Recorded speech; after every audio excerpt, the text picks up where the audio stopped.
at the hospital in Owerri in Imo State, where they are burning up the hospital, burning up the corpses, cover identification. I don't know why they are doing that.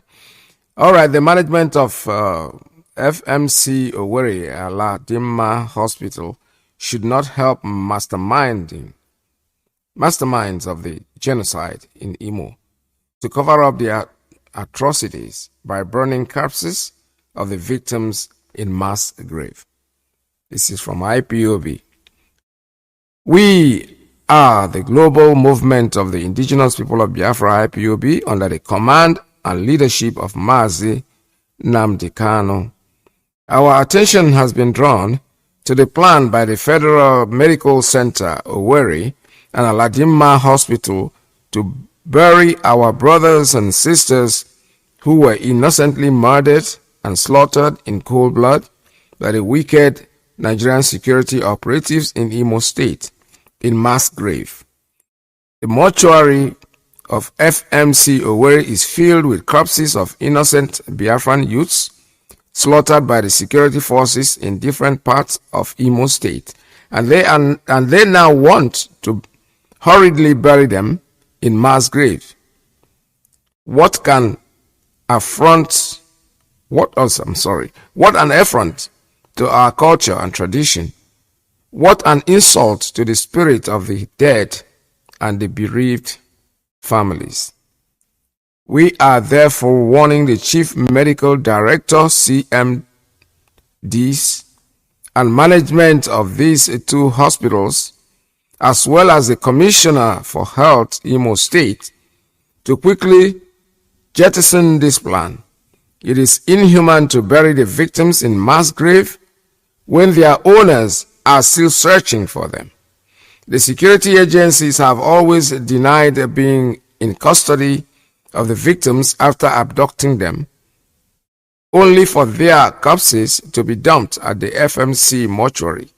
Some of the Biafran youths abducted by security agents in Imo State were taken to various secret cells in the north, where they are now languishing under the severe and inhuman torturing.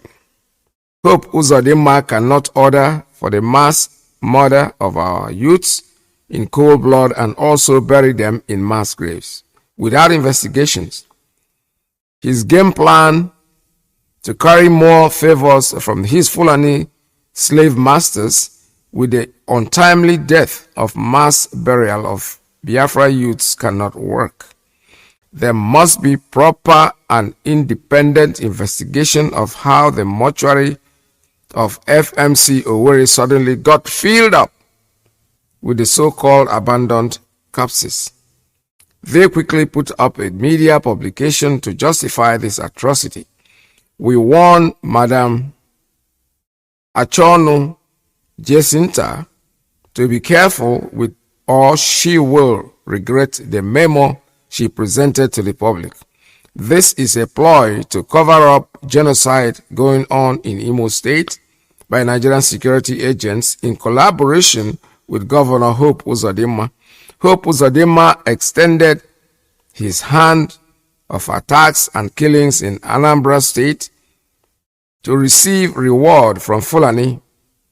We come to the knowledge that Uzodinma and his fake ESN, an unknown gunman he created to intimidate our people in Anambra State, has been exposed, and he must pay for his evil thinking. He can implicate divine movements like IPOB. IPOB is out for justice for these innocent victims, and we must get it. Comrade Emma Powerful, Media Publicity Secretary for IPOB. All right, they have another plan. And then here is something that interested me this morning. I just saw it. Since the real Nigeria expired 6 years ago. Let me read out this. This is very interesting history, things that we're supposed to know. Let's see if the clip is going to open. Okay, he says the real Nigeria expired. He said only 6 Nigerians signed the amalgamation document in 1914. Only 6 Nigerians. No Igbo tribe included. Those who signed were, namely, His Royal Majesty Maiture Sarakin Musulumi, the Sultan of Sokoto. Usman, the second person is Usman Damaje, who later became the Emir of Kano. The third person was Sir Kitoyi Ajasa, a lawyer. The fourth person was His Royal Majesty Oladugbolu Alafin of Oyo. The fifth person was His Royal Majesty Henshaw Obong of Calabar. That's His Royal Majesty R. Henshaw, the Obong of Calabar. Then the sixth person was Abubakar Shehu of Borno. The location for signing of this amalgamation document was Zenguru, Niger State, yes. That was the capital of the British Protectorate of Northern Nigeria from 1902 until 1916. There were 6 people, Nigerians. The rest of the 22 were British. The edict expired in 2014. The document stated that after 100 years, each party can re-evaluate and determine if they want to continue together or go their separate ways. The above information is for personal consumption and not political. Why did we refuse to honor the agreement? Nigeria technically expired in 2014, so we can at least renegotiate the terms of continuing as a single nation or federation, confederation, or totally go separate ways peacefully. For food for thought. Yes, this is very good. That's why I'm reading it out, because I just saw it. I just picked it up somewhere. It's well written. Not only that the country expired, who negotiated? Who was there? My fathers were not represented. Or did we not have Igbo people at the time? Maybe there were no Igbos. Because they took the Obong of Calabar anyway. So at least that he's a Biafran though. Yeah, the Calabar people are Biafrans. There's no doubt about it. But what I'm trying to say is, why didn't they find it, didn't it make sense to them to pick up at least to Igbo now, so that will be what I say, may find they will not do that. They didn't do that because they were not counting us. They were looking down on us like we are nothing. But today, that thing hasn't changed. They are still doing the same thing they've been doing since the colonial days. They are still there and still doing it. Let's listen to this. This is Radio Biafra USA 2.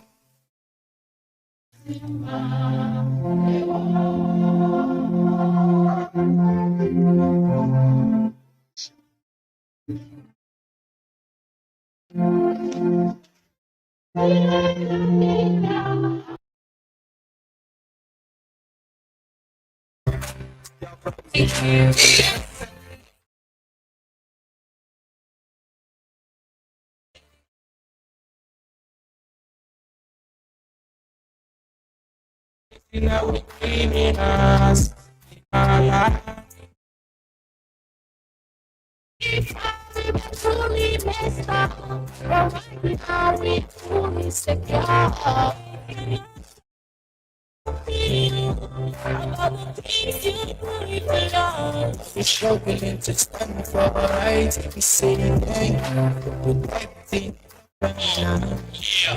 You've been fighting so hard, protecting more land. I think the full I need, the miss of your land. We are the circle, just that we know. Brothers of God and keep us safe.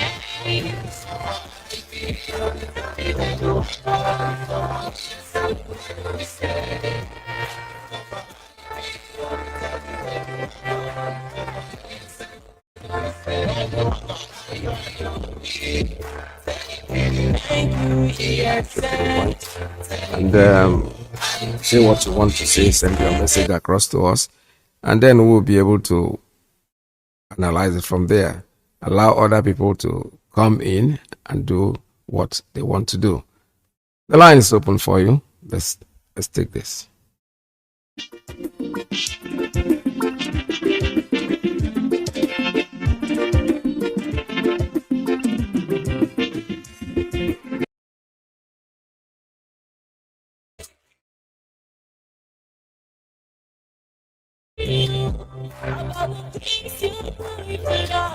You're struggling to stand for right. You say thank you.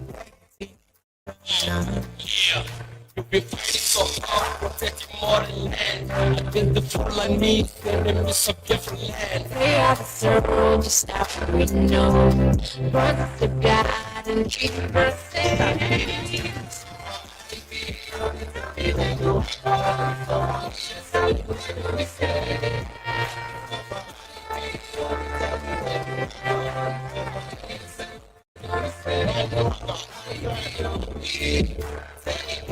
Thank you, yes,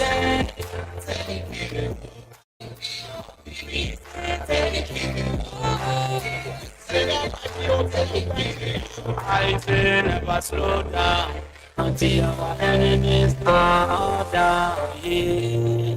You think the power can rely on it is a father.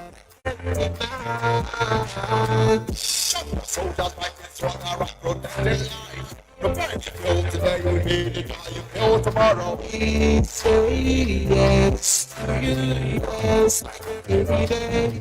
Cause if it's not for us, that we will do it all. We say, if not for us, that we will do it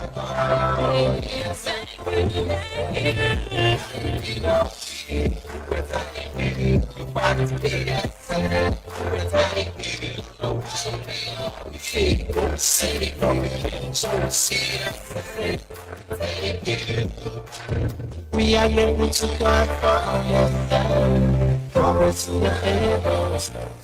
Oh yes, ESN is here. Long live ESN. Long live IPOB. Long live our leader Mazi Nnamdi Kanu. All hail Biafra. Biafra, we hail you. Support ESN. Very fine.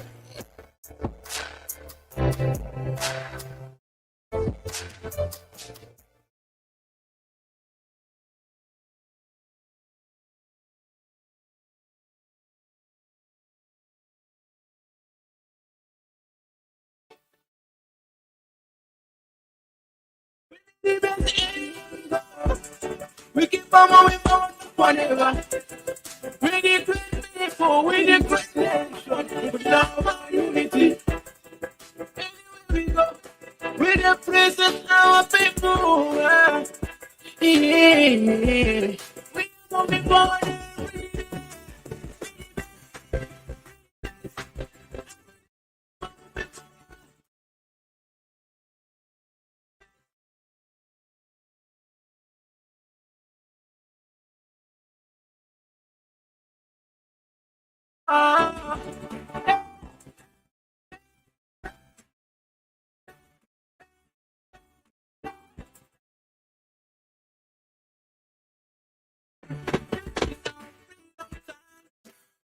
From standard. Anytime I look up to the sun, that I know one day we must be free. The best all over the world, here we go. We keep on moving forward, but whatever. That of man is the praying God for our freedom. The sun is shining, the rainbow is showing. Biafra, the promised land.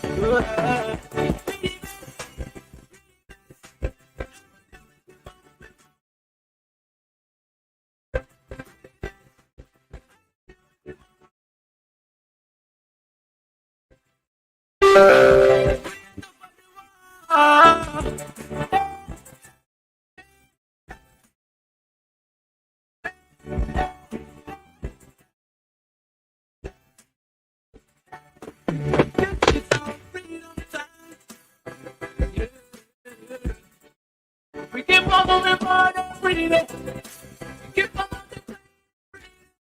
We keep on going higher.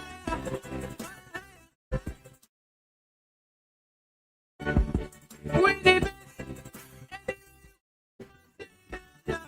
We are present.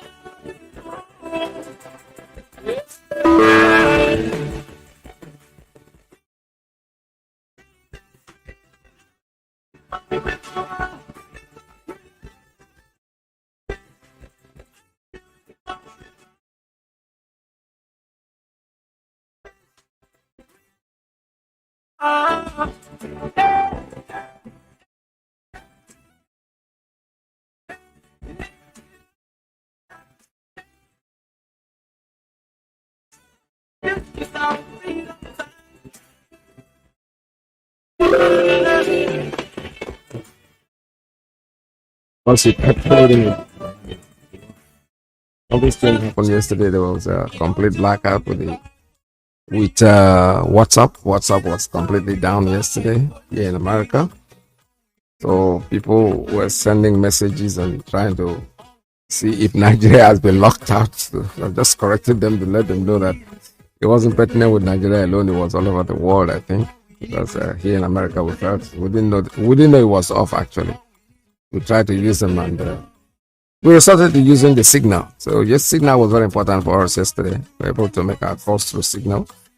And this morning, signal line is also open for you. It's 845-283-9665. We have other lines, 646-920-4541, 845-344-7984, 929-406-9953. The signal is on 845-283-9665. It was our savior yesterday because we were able to send messages. Even yesterday, I knew that a lot of people in Biafra land have the signal actually as their carrier. All right, I have a call. This call is on WhatsApp line. Tell us your name and where you're calling from. Thank you very much, Mazi Peters, and good afternoon from here, Mazi. I don't know, I'm coming out very well, Mazi. Okay, yes, thank you very much, Mazi. My name is Desmond Mazi, and I'm calling you from Italy. Mazi Peters, I want to thank you for your good works, and also I want to appreciate all our presenters and Biafrans, IPB family members worldwide. What I want to do this afternoon, Mazi, is just to bring to the notice of Biafrans, just to call on our people and to inform us about the need to support ESN, just as things are happening, things are unfolding, and we know that we need to defend our land. We can see that the Nigerian state, with the help, should I say, of the politicians in Biafra land, they want to turn our land to something else, to a land whereby the politicians are killing people anyhow, and the armies and the police.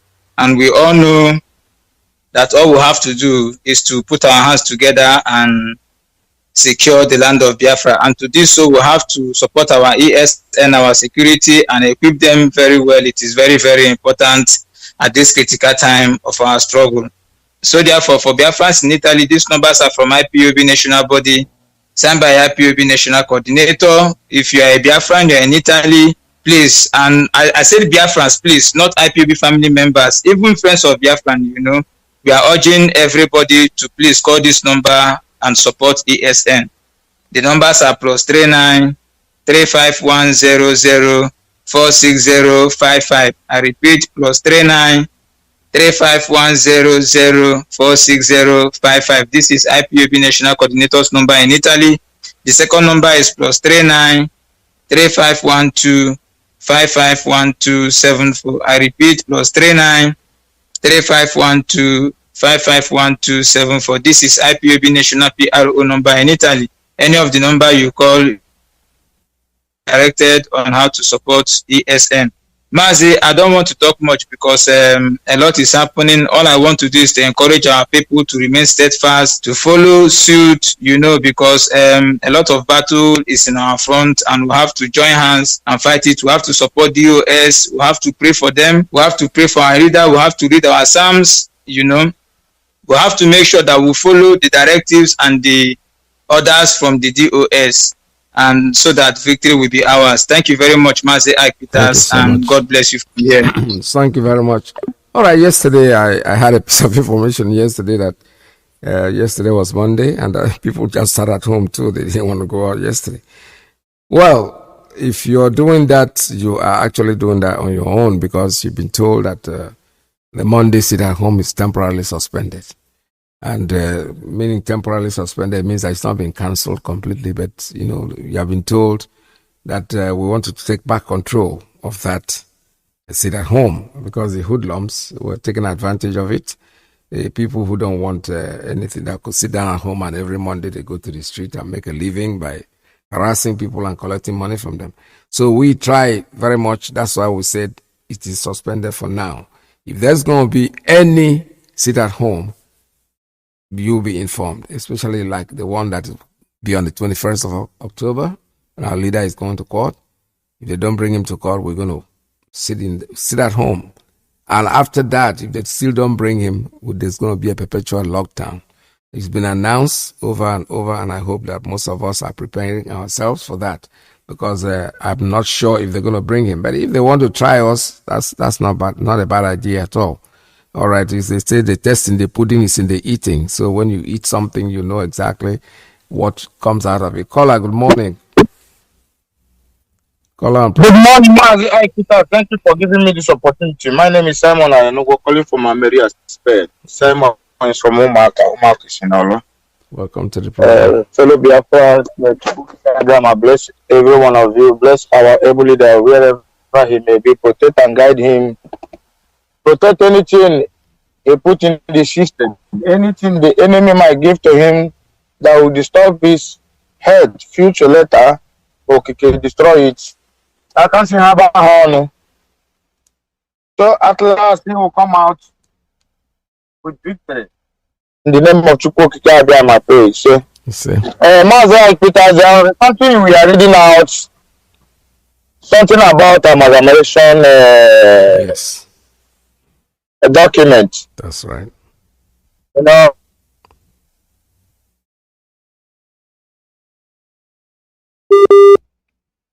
Oh boy, that line is you have connection problem. You're almost going out of the air. So, what would I do with you right now? I'm not going to allow you to stay, but okay, go ahead. You're back again. You were off a little bit, sir. there is some documents. He said you have it. There will be a time he will publish whatever that happened. There is a woman that signed the agreement of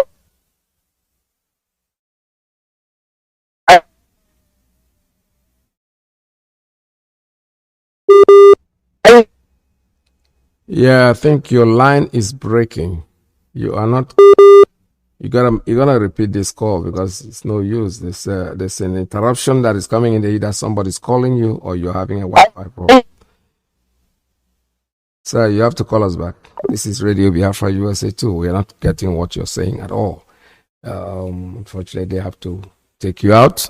But if you call us back, I'll pick up your call the second time. It doesn't matter. Just make sure that you change your location, or you warn your friends not to call you when you're making a call, because that's what happens in situations like this, especially when you are using the Wi-Fi. If you're not using the direct line, then you're going to have a problem of interruption.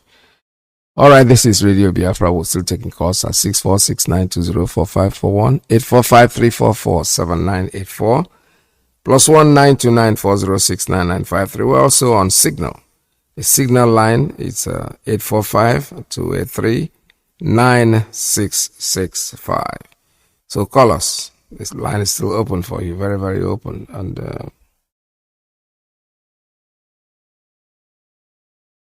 all right, I have a repeat call on the same line before, so you have to make sure that it stays put this time. Call us, tell us your name and where you're calling from. I hope it's clear now, Mazi Peters. It is clear. Just keep talking, sir. Okay. What you are saying about the agreement of the amalgamation, there's not even a single Igbo man that we are there. I think they said Nnamdi Kanu, Nnamdi Azikiwe was one of the founding fathers. When the amalgamation was signed, where was he? Good question. Nigeria is a joke. Nigeria is just a joke. We haven't, they don't want us, we haven't been there, they're just forcing us anything since the creation of that contraption called zoo. The creation is to destroy us. And I thank Chukwu Okike Abiyama for the generation that is now knowing it, because some, not my father, because my father never agreed with them. That is when war with them. Until he was laid to rest, he never agreed with Nigeria. So some people that deceiving us, try making us to sow a seed on a rocky mountain that will never germinate. We are wasting our life, wasting our blood, wasting our talent to build Nigeria, but Nigeria is just to destroy us. I want to ask every one of you talking about one Nigeria, except all these looters, all these criminals, all these stooges, all these Fulani agents, that before Fulani give them money, they will defy them, dehumanize them, make them some men and become women. Except that, what have you benefited from Nigeria? Except you and your family and your personal effort and strength. What have you benefited from Nigeria? What have you benefited being a Nigerian? Nothing. You can't go anywhere with Nigerian passport. Anywhere you are a fugitive as long as they see you as a Nigerian. Anywhere they present Nigerian passport, the door is closed. So even the rich are also crying in Nigeria. There's one man, I don't know. I don't know that man is Hausa man. Ibrahim Manzu. I've been with him in one flight one day. They're parking one place. Those are the kingmaker, the ringleaders of election in Nigeria. They sponsor APC, sponsor PDP, sponsor actions. Anyone that win, they don't lose. So my brothers and sisters, the earlier we know, until we destroy Nigeria. Nigeria is supposed to destroy us. Mazi, thank you for giving me this opportunity. Thank you very much. No matter how this thing they are doing, we know all their plots. Soon, all of them will be revealed. All hail Biafra, sign off from here. All hail Biafra, thank you very much for your call. This is Radio Biafra. We're still taking calls at 646-920-4541, 845-344-7984, plus 1-929-406-9953. Give us a call. The lines are still open for you very much. Let's go into conversation and talk.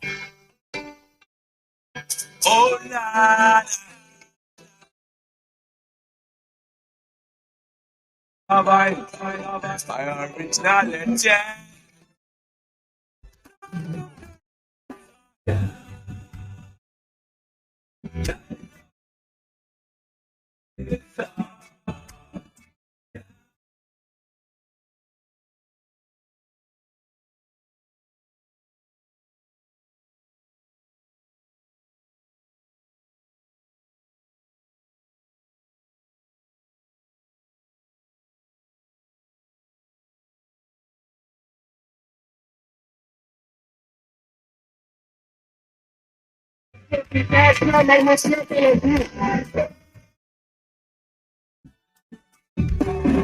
Children of the Most High, God by the name of God, the Creator, wise men from the east, south, and the middle, great Biafran people, we take it to our God, worship and we lost the faith of our God, and as we want that God worship and enter them. Trading on the night, exploiting job people, trading by battle. You give me back all you learn, them show to the end.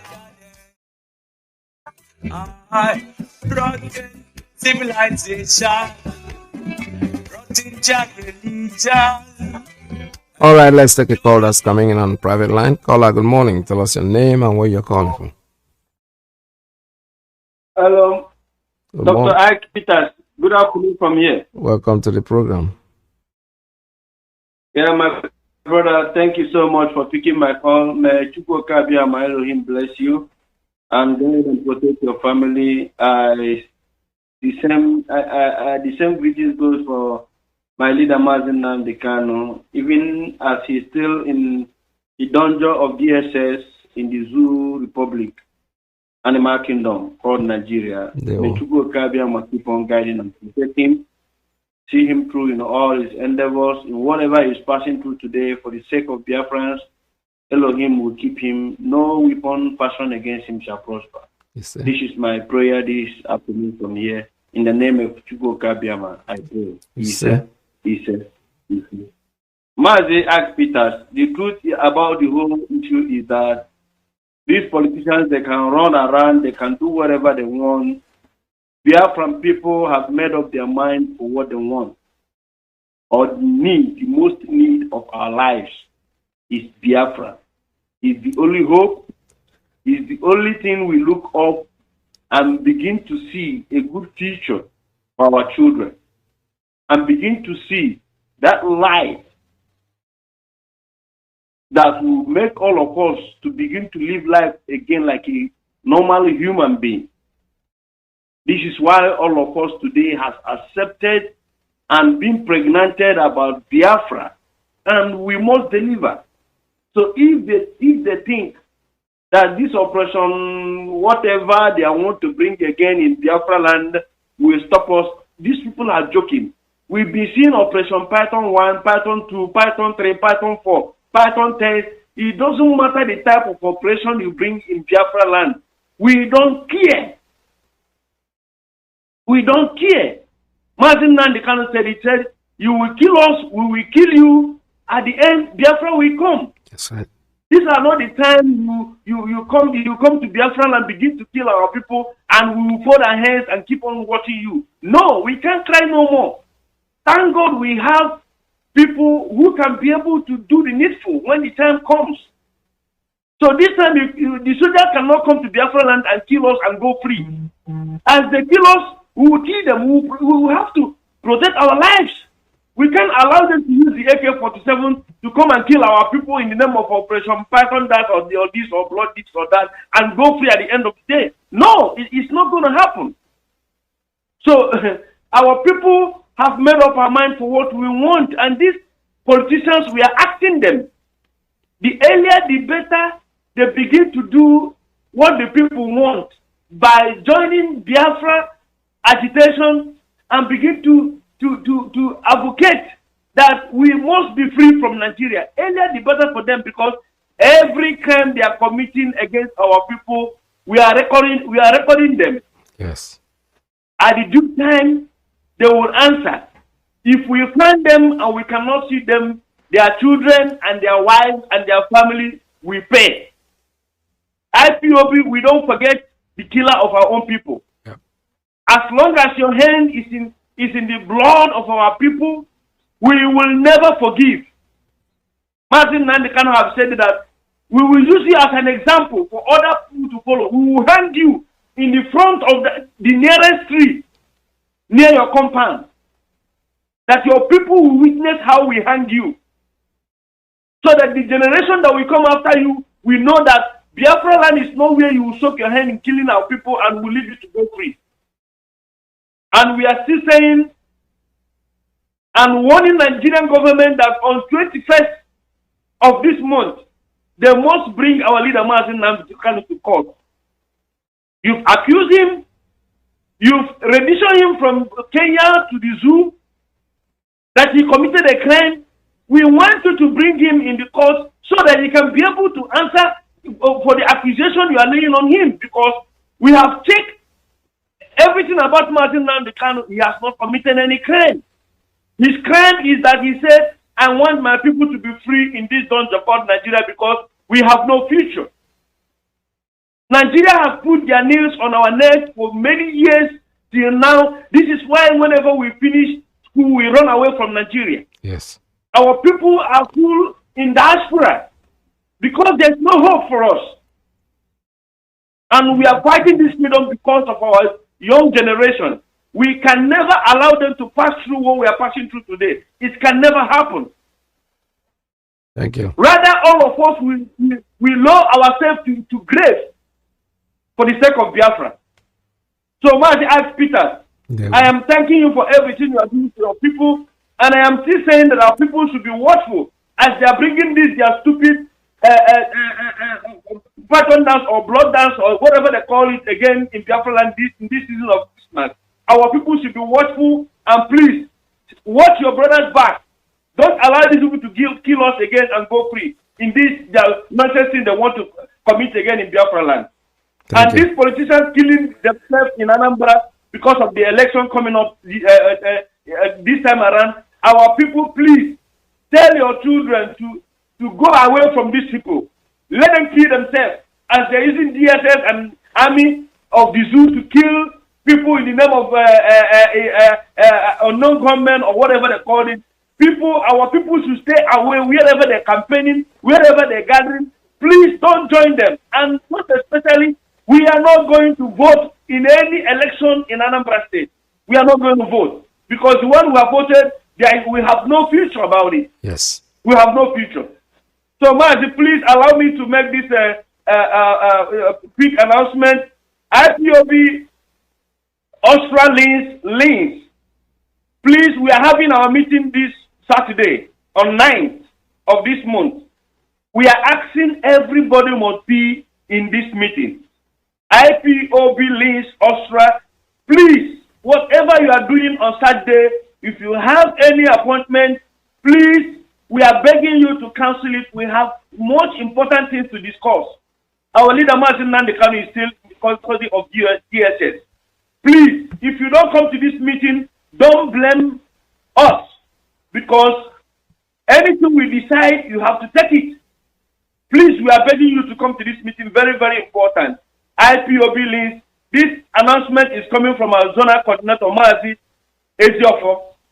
Thank you, Mazi. My name is Mazi Nnamdi. I'm calling from Austria, and by the special grace of God, I am the IPOB Austria National PRO. Mazi Peters, may Elohim bless you. Thank you for your good work. Thank you. Thank you for giving me this opportunity. Thank you so much. There will.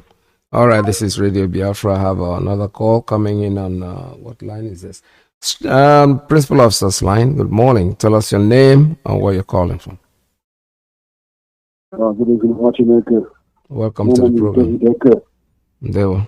Watchmaker. I have listened to your program all the time, you know. Actually, I'm coming from South Korea, actually. Welcome to the program. Okay. I want to pray to our Heavenly Mazi Nnamdi Kanu. Let the world know that everything that's happened to God Nigeria, that we can never back up. It's a battle we have started to achieve, and we must achieve it. No man, son of woman, can stop us. Either Biafra or death. This is what we decide. And I'm encouraging everybody, all Biafras all over the world, to keep the faith. This battle, we are winning it, and we must win it. Doesn't matter what anybody do, or all those our politicians in the southeast, or all over, they are going to against us. We must transfer in the critical time we struggle. And everybody should follow the line. Don't allow any distract or anybody to bring you down. Do what you can do best. We follow the instruction and also follow the instruction of our US. He's the only one you know now. So everybody should follow the instruction. So that we achieve this Biafra that we want. God bless you watching it. God bless you, Dedrick. Thank you so much. All right, now I have a meeting that I saw Chukwuemeka Ezefe. We're talking about sitting at home. I don't understand why these people think that we're going to change our mind when it comes to sitting at home. The energy that you guys are pushing in to make us stop what we're doing, the same energy you are going to use and going to tell the people holding our leader, you come to reason. There's no way you can. The weapon we have is our sit at home for now, because you're attacking us, you're doing this, you're doing that. We are not attacking anybody because we don't have to kill anybody, but what we have now is our sit at home, and there is nothing.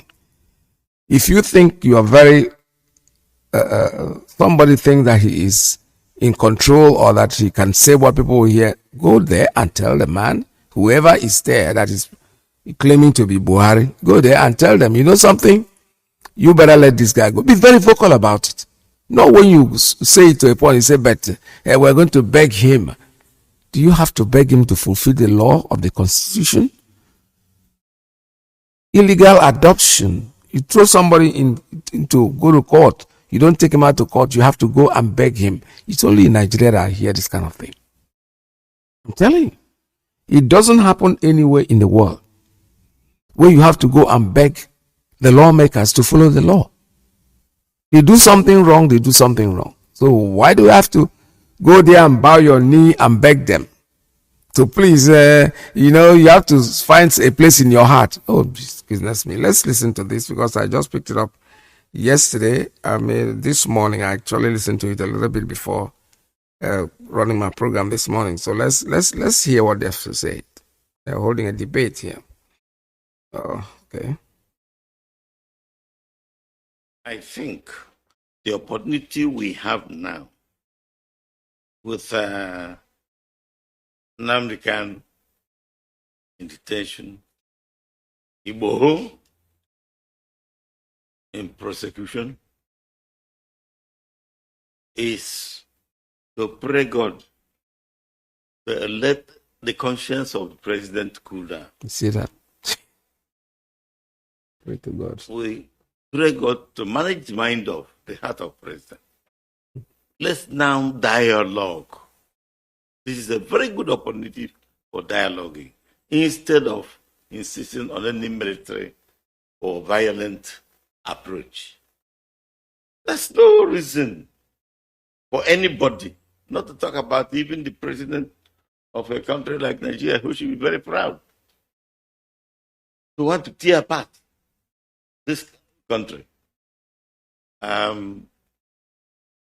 I don't know what else to say except that our minds should cool and let be more grateful to God for what we have as a country, Nigeria.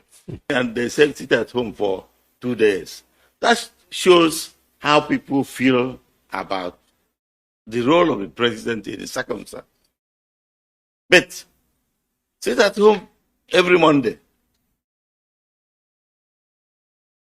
On the first Monday, our children did not go to take exams, and nobody is changing it for them. Sit at home. I was coming back from the east. I came to OKC. I found people playing soccer on the highway.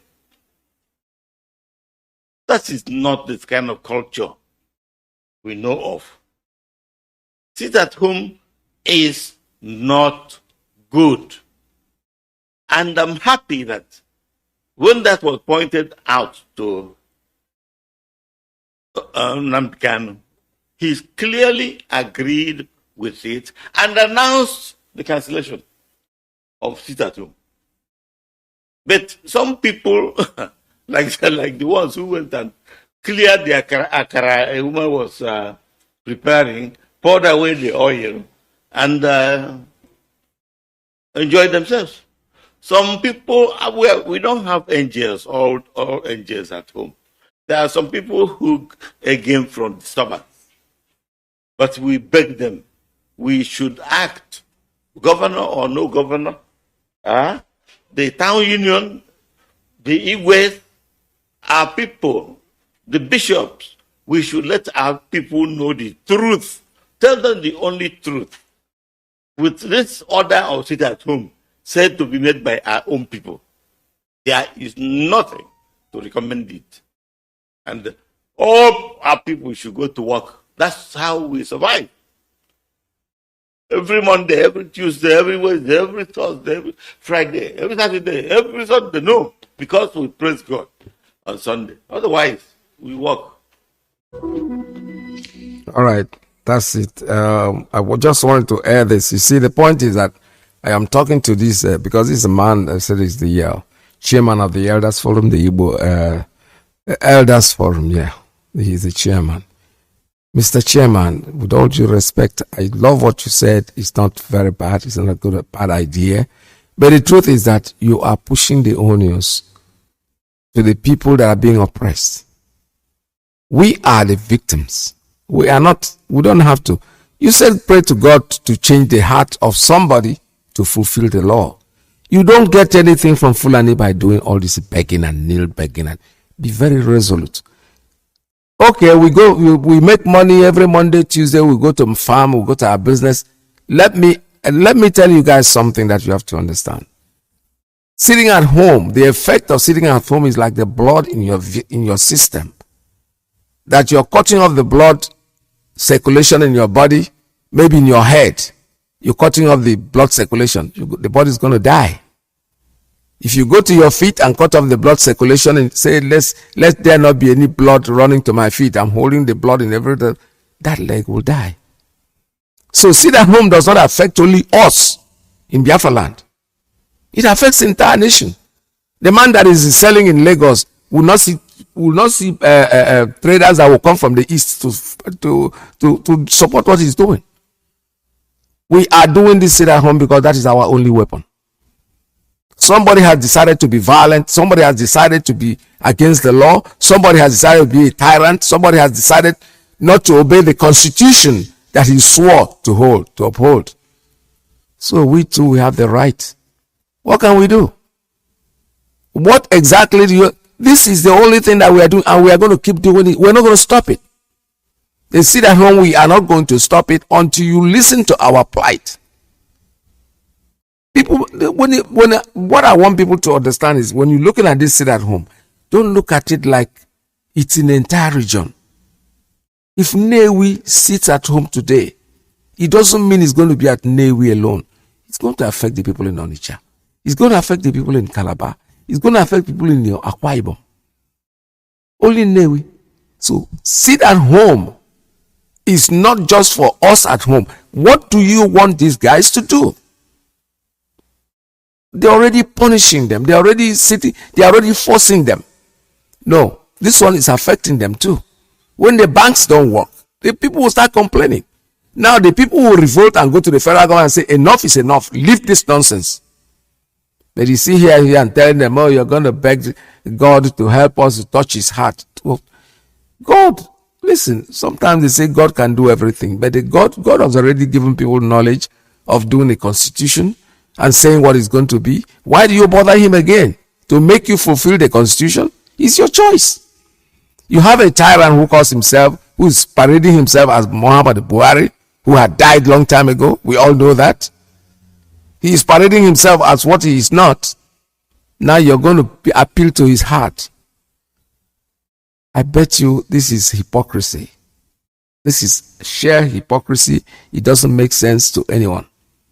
Not myself, unless I want to lie to myself. They have the key. The padlock that opens the door is in their so-called hand. So if they want to hold it down because they think they're going to force us to stop what we're doing, you are wasting your time. It's not going to stop. It's going to continue until they fulfill.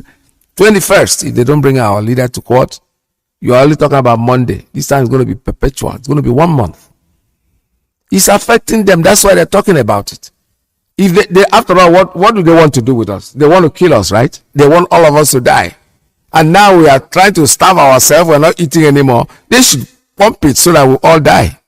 No, but they are crying. They are talking about it as if they care. They sit at home. Listen, nobody, the economy of the country depends on no state. Even in the north, where I know they are lazy, they don't work. Even if you stop doing a few things there, it's probably going to trigger down. No. So there's no other way to do it except what we are doing. We are doing it, and nobody is going to be able to stop what we are doing. The sit at home is continuous. It's going to continue, and nothing anybody can do to stop it. Already the Monday thing have been lifted. This will tell you that the people don't really care about the so-called suffering, because the Monday sit at home was temporarily suspended. But yesterday people sat at home. They are tired of it. They want it. They want it. There will come a time, because they lifted the ban on that Monday sit at home because the people were taking advantage of it, like the chief just said, feeding themselves with somebody who is doing his legal business. That's why they said, you know what, we're not going to do it every Monday. We're going to wait. Anytime they're going to announce, anytime it's going to happen, it's going to be announced. That makes sense. So that we can take control of it. But still, the people that you are clamoring that the things are affecting them, affecting their business, they decided they are not going to go to work. Yesterday, people didn't go. They were at home. So let's stop crying. This is going to affect our economy. It affects one of the fingers. If it's affected, the entire ones will get the effect.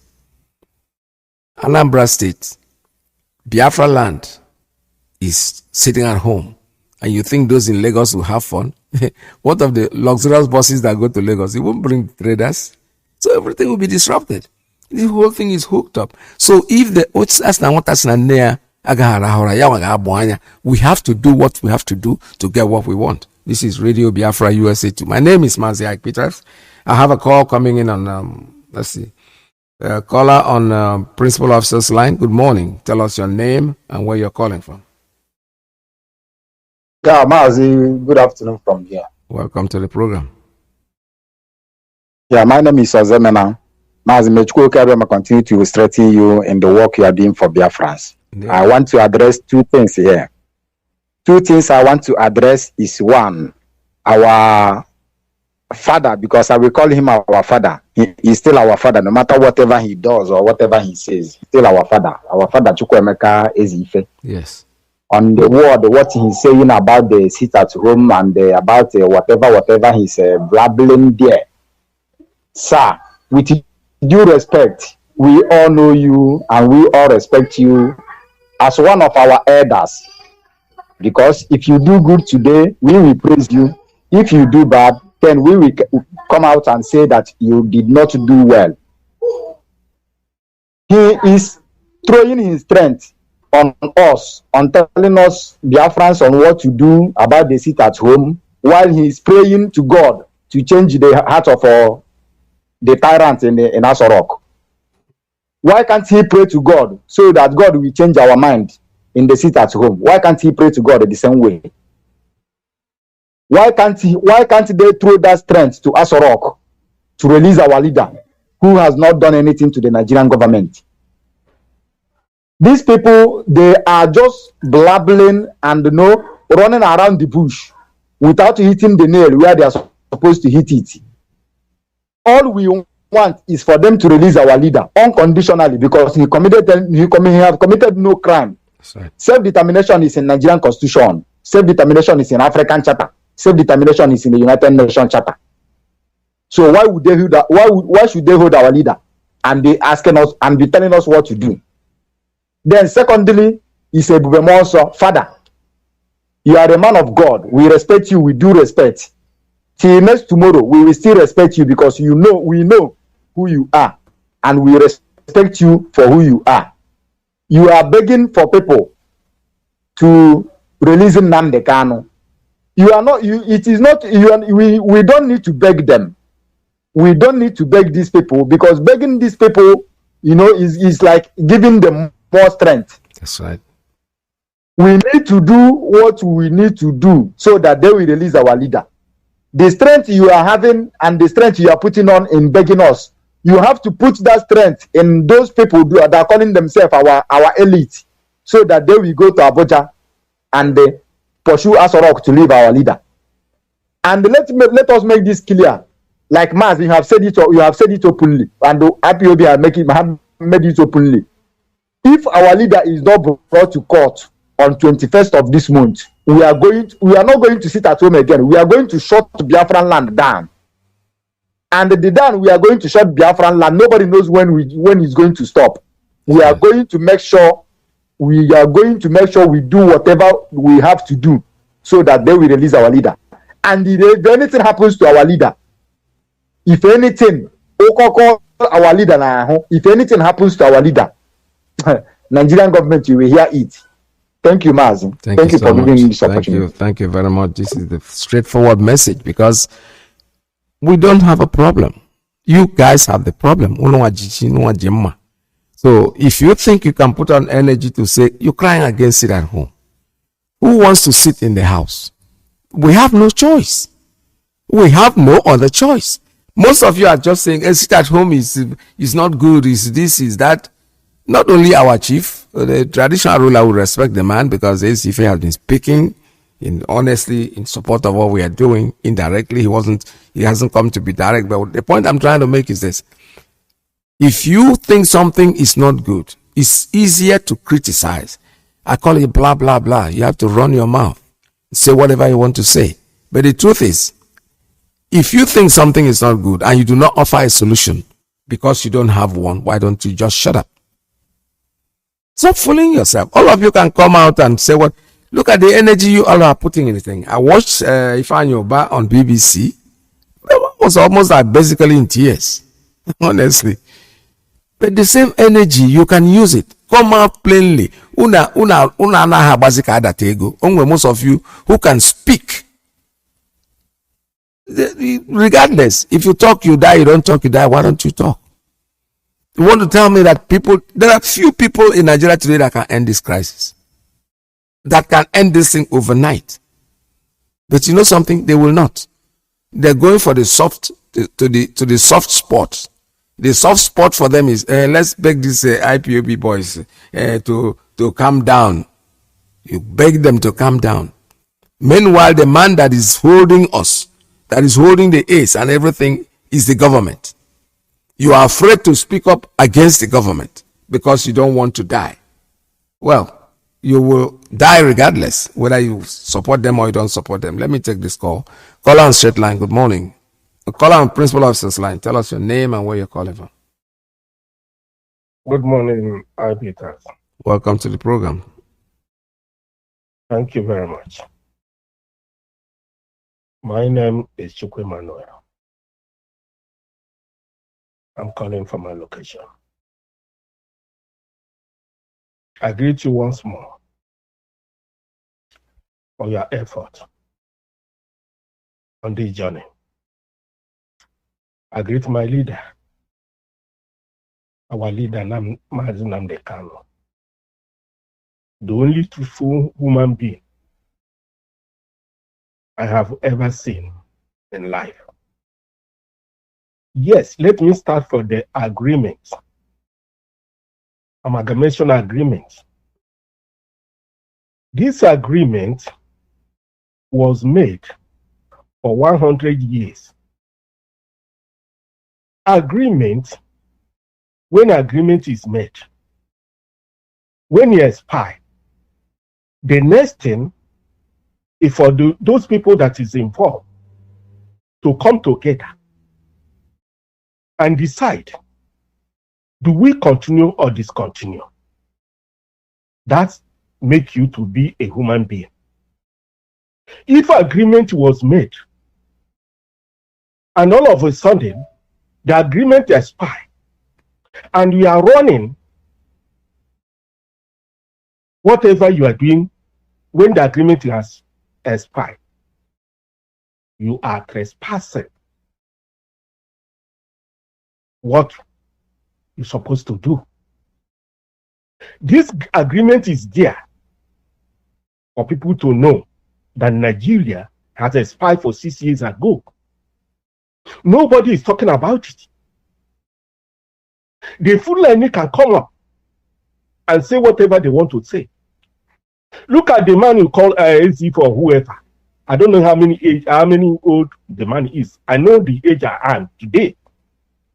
But I can tell whoever that is Igbo man, I want to ask question. Why Igbo man always beg? Igbo man, instead you can speak as a leader, you speak as a slave. You count what you want to say, you are counting it one by one, instead of open it and speak it aloud so that people will hear it. If you listen to Fulani, their leaders speaking, and you hear the Igbo man speaking, you cry for Igbo man. You start to think, where is these people always begging, always accept to be a slave? Suppose if Nnamdi Kanu is not around, what is going to be the end of Igbo man in that place they call Nigeria? Nigeria has expired for 6 years ago. Fulani say there's no negotiation. Igbo man are begging. Other people are begging Fulanis. The Fulani said in October 12, 1960, this country called Nigeria, Sebi is our father's estate, whose man that fought you. We must ruthlessly prevent not to change the government. Number one, we use Middle Belt as a marching force. Number two, the South is conquered territory. Number three, we will not allow them to rule over us. Number four, we will not allow them to control their own future. Number five, does it mean that all this information that Igbo man, that is Ife, that will be of our nature, that all these people called leaders in Igbo, they don't have sense to speak for their people? Fulani today are electing leaders for Igbo. That is why Uzodinma was mounted in Owerri, Imo State. Instead, the governor that was elected and Igbo man are still begging. I feel ashamed each time I listen for all these nonsense people that say that they are leader in Igbo land. About sit at home, I think that's the only thing we have. Anybody that attack this sit at home is the enemy of people. People have taken decision of what they are doing, and they will must allow, because God is in control of what is going in Igbo land today. Anybody trying to pull it down, whatever is it, let him take it. People have choosing what to do, and they continue doing it. Thank you very much. All hail Biafra. All right, all hail Biafra. Thank you so much. There's something that has just come up, and I'm looking at it. It's very interesting because it has to do with what we're talking about. You see, in Shetima Yerima, this is published by Daily Post, Nigeria, it says, sit at home for 10 years, don't bring it to the north. In other words, the sit at home, he is saying, he's now afraid that it will tentacle to the north, and he said they are going to resist it. You see the way they talk. You see the way they talk. Say, Kanu, sit at home for 10 years. Don't bring it to the north. Arewa Youth. Let me read up this thing a little bit before we continue. It says, Arewa Youth Consultative Forum, AYCF, has warned the indigenous people of Biafra, IPOB, over its call that the Middle Belt should join in shutting down Nigeria. I have a call coming in. Let me take a call, then I will go back to that because it's quite a long article. Caller, good morning. Caller on straight line. Tell us your name and where you're calling from. Mazi Nnamdi, good morning. Good morning. Welcome to the program. Dalesha, Ndewo. Dalesha. I don't know if you have the opportunity to, good morning all dear friends, my brothers and sisters, they can Mazi Nnamdi, did you have the opportunity to listen to a short clip about our protest and Boris Johnson? No. Okay. He was saying on his clip, yes, that he's going to change, like when you apply for protest and is approved, he's considering this last protest that was done, yes, that we were blocking the road and disrupting the lives of the British people, and that he's going to make the rules tougher, yes, so that whenever people go to arrest, they will search them and arrest them, they will spend 6 months in jail and pay a fine that don't have any limit. And that these people are crashing the economy.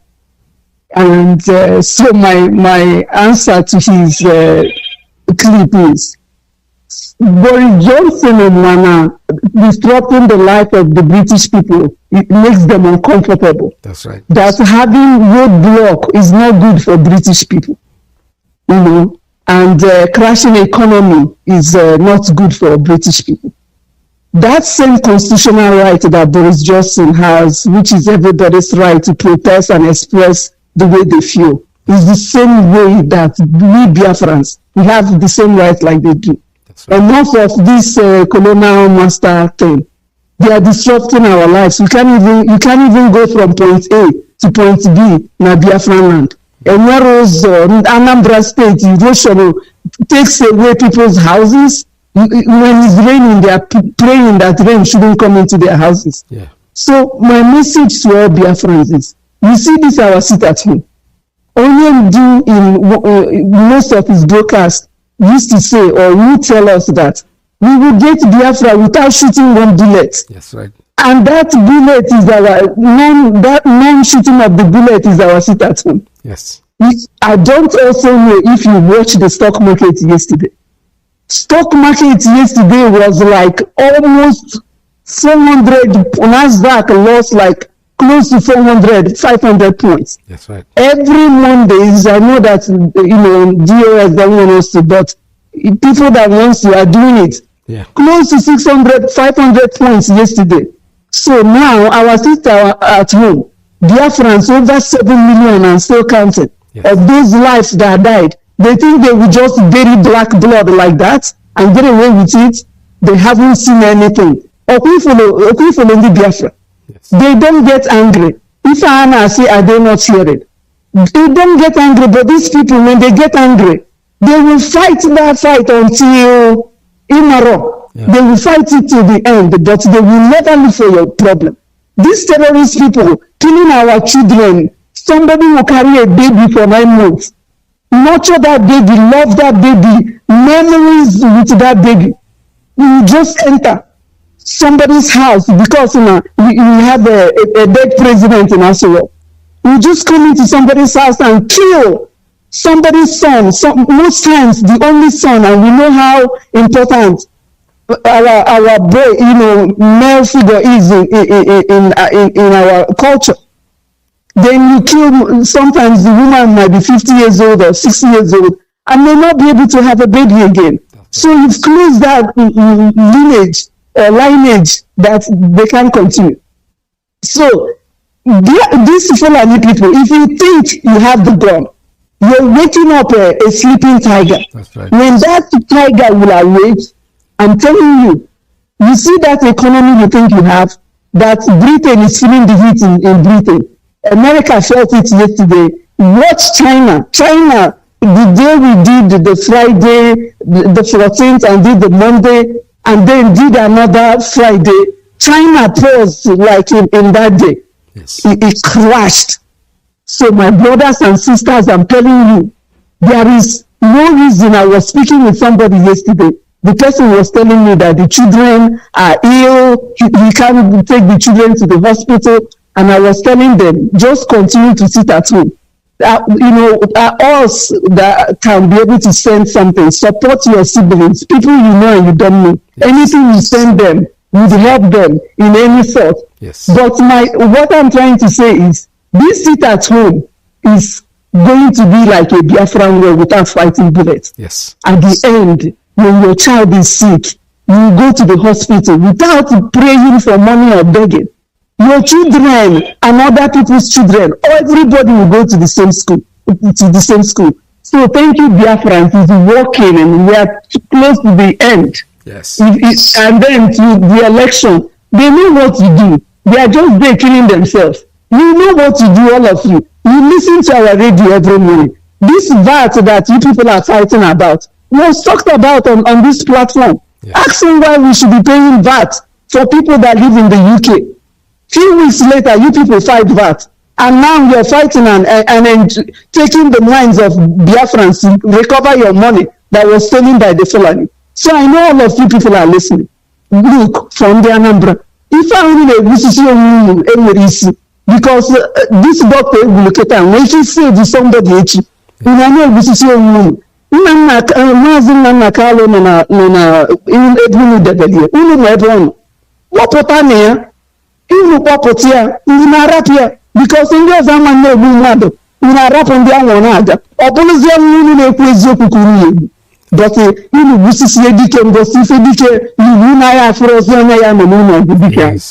That's all I have to say this morning. Thank you. I'm glad that you're fine. My children and I, we are praying for you. It's so good to hear your voice again. Thank you. Dalo. Thank you so much, Dalo. Dalo. This is Radio Biafra. We're still here. That's nothing. You know, I was reading something about the Arewa Consultative Forum. They said they have warned the indigenous people of Biafra, IPOB, over its call that the Middle Belt should join in shutting down Nigeria. You see, it's affecting everybody. Look at them. So why do they care?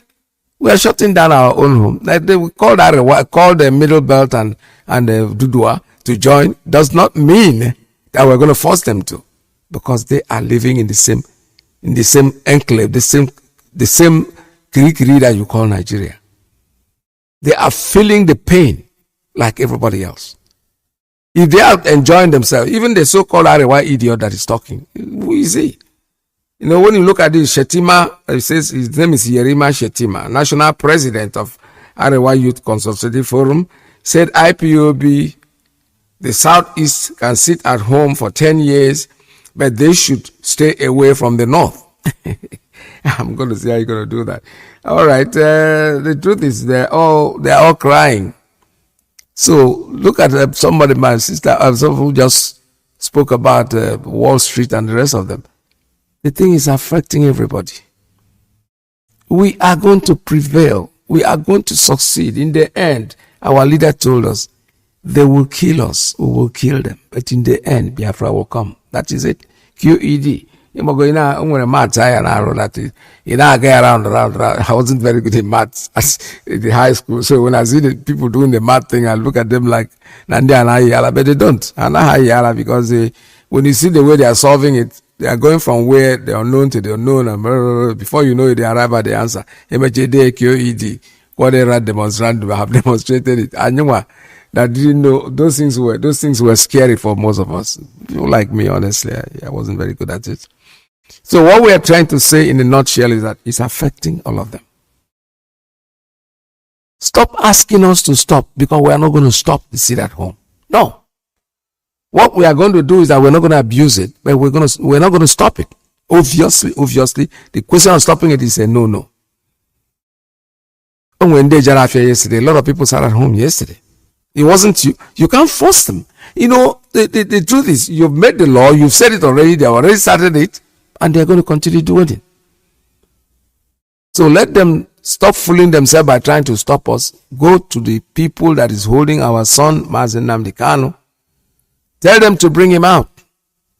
Sit down on the table. Bury your pride. Swallow your pride, your ego, and discuss with him. It's as simple as that. Otherwise, if I need basic, it's not going to change anything. I have a call. Let me take this one. Caller on Principal Officer's line. Good morning. Tell us your name and where you're calling from.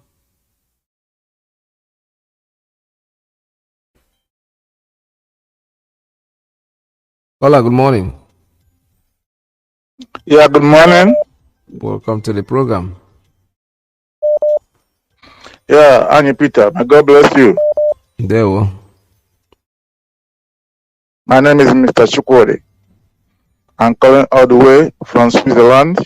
I'm from Oka Province, Biafran land. Annie Peter, I heard all what you say, and I have to start from amalgamation. You know, from the one, British people, as our leader said, that they saw the Star of David in Enugu. They know we are Jewish, and they don't want us to show who we are. So from day one, they don't want us, they hate us. You know, if somebody know what you know, you will not like to associate with that person, because you cannot be able to maneuver that person. So you should not be able to put the person behind to do what you want to do. So they see Igbo people as a barrier that we disturb them, that we don't allow them to do what they want to do in West Africa.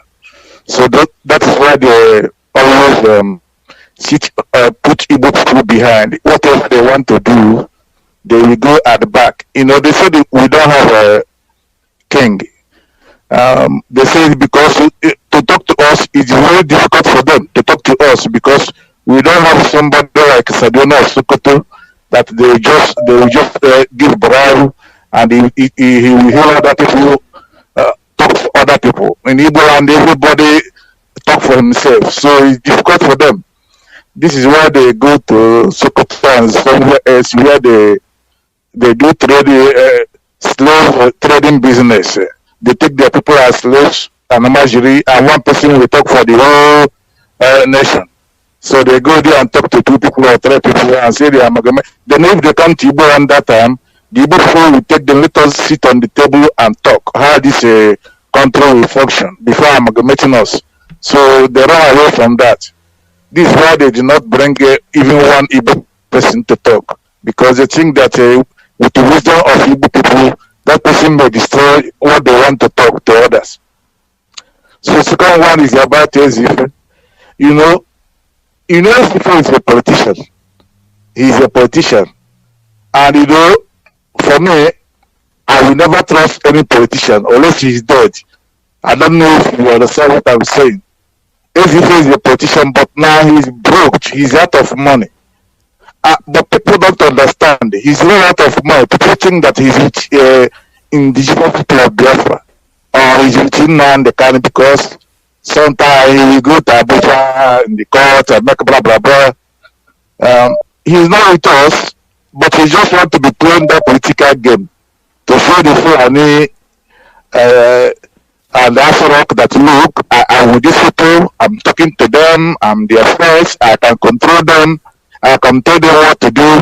So, as he is telling us, they stop speaking at home, go and they do representative like that. So, if one is seeing him doing that, then they will call him. Now, I begin to, give him, as they call me, that is the game the man is playing. It's not that, have you ever heard him where he talk of Biafra restoration? All he's making is to come and they will not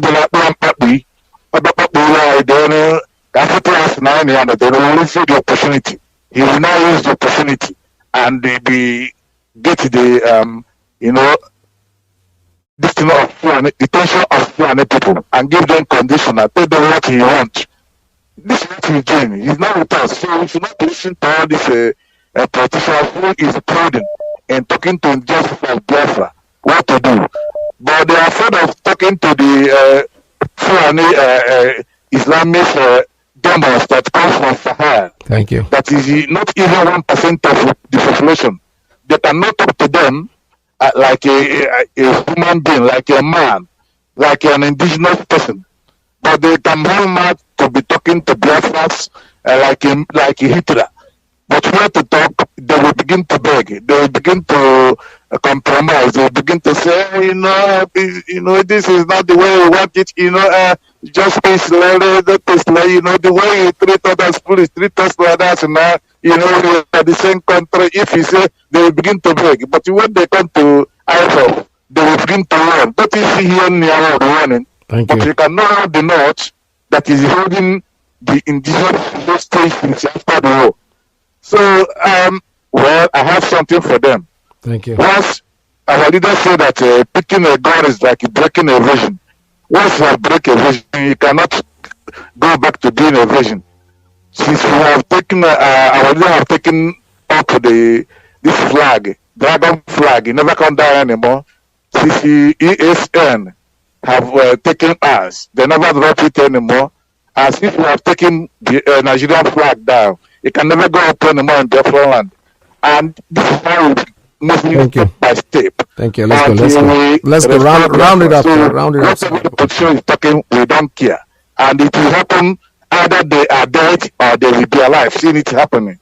So this is what I want to contribute this morning. And I encourage all of us to continue what we are doing. We are Zanoka. We should not listen to anybody until you restore Biafra. Thank you and God bless you. Thank you. God bless you so much. All right. Thank you very much for your call. This is Radio Biafra. We'll still have time to take a few, very, very few calls. And so when you call, please be kind enough. That's the first thing I said when I started the program. When you call, just, respect the other people lined up. You see, I'm looking at my phone. One of my phones is saying 300 missed calls. The other one is saying 120. And the next one says 175 missed calls. These are people that are on the line that want to talk. So when you have the privilege of coming in, please don't forget that the others were lined up waiting. I have a breaking news here that I need to share with you. It's posted by one of us. Kenyan court gives Kenyan government 21 days to respond to Mazi Nnamdi Kanu's application. Next court sitting is November 3rd, 2021. That's good news. That's how real countries operate. The government cannot just sit down there and behave like it's only in Nigeria where they put you in jail, they take you, they arrest you, they put you, you don't go to court. Then the court date, they will say they don't have motive to bring you to court. It's unbelievable. That's the truth for you. But Kenyan court gives Kenya government 21 days. They told them, you have to come to court. Come to answer something that you are accused of. That's how real countries operate. It's not in the zoo. So that's good news for us Biafrans, and we are still waiting for the outcome, even though the next court sitting is going to be November 3rd, 2021. I have a call. Let me take this one. Caller on Principal Officer's line. Good morning. Tell us your name and where you're calling from. Dr. Ike Peter. Good morning, sir. Welcome to the program. My name is Chisom Ejike Ajiduchukwu. Okay. For the life of our leader and the life of our DOS and the HOD, yes, and all our presenter, all the genuine Biafrans all over the world. May God protect and strengthen us. This is the time of trial. Yes. That we will fly like eagle, and our wing will never be withered. And let God separate the chaff from the wheat and disgrace them openly. Disgrace them openly. That is my prayer day and night. And God will hear this prayer, yes, and do it the way we said. In the name of Chukwu Kabiama. You see? I want to let the judges in Nigeria to know, the judiciary, all the judges in Nigeria, I will call Binta Nyako as a case study.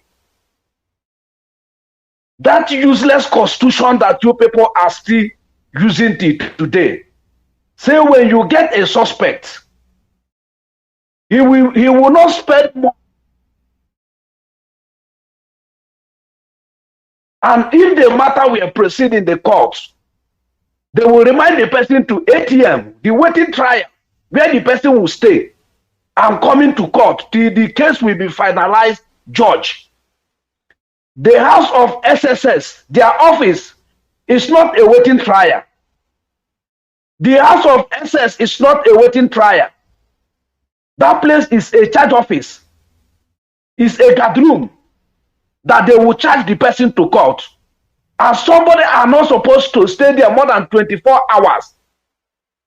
Where is the strength of the judiciary? Binta Nyako, where is the oath you take about judiciary to protect the judiciary? Where is that oath? Where is that strength that SSS will be commanding you? SSS will say no, they will not do what court says. Who is SSS? Who is presidency? Who is the executive? Judiciary has their own autonomy.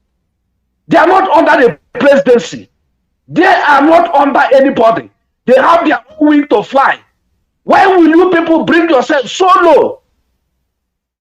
And if you continue like this, very soon the lawyers in Nigeria will be a motor boy, loading boss in Nigeria, because nobody will have the mind to send the children to a law school. Yes. And the common that believe in judiciary, believe where is the common people hope is in judiciary. They will no longer have hope again, and means that every person will carry arms to defend himself. This is what the judiciary are causing us now. the judges in Nigeria, the lawyers in Nigeria. I'm saying this thing to all of you people. We don't even have reason to say they must bring him to court because the office of DSS is not where he's supposed to be. Exactly. He's supposed to be in where you people call correction center. That is where he's supposed to be.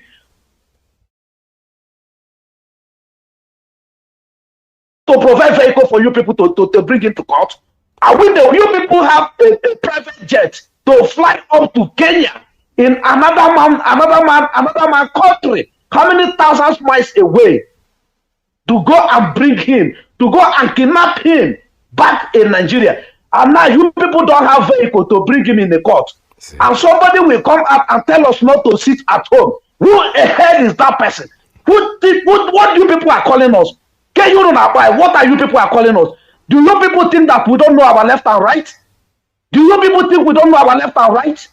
The fake constitution are saying that before 1 hour, the person should not be more than 1 hour. And this young man, our leader, has spent months in SSS custody. And you people are still telling us we not sit at home. They have fronted the law. The day they're supposed to bring him to court, they refuse to bring him in the court. And the day they kidnap him, they rush and bring him in the court and send him back. They're supposed to take him. It's not a correction center. And people have stayed more than 10 years, 15 years in that place. What are judiciary doing to us? Judiciary, you are the hope of the commoners. Please, judiciary should stand up. Big Tanyoko, remember the oath you take to defend people, the commoners. And if you refuse to do that, that oath will kill you. Yes. That oath will strike you dead. That oath will strike your family. All of the judges in Nigeria, I call of you people now to wake up and speak up.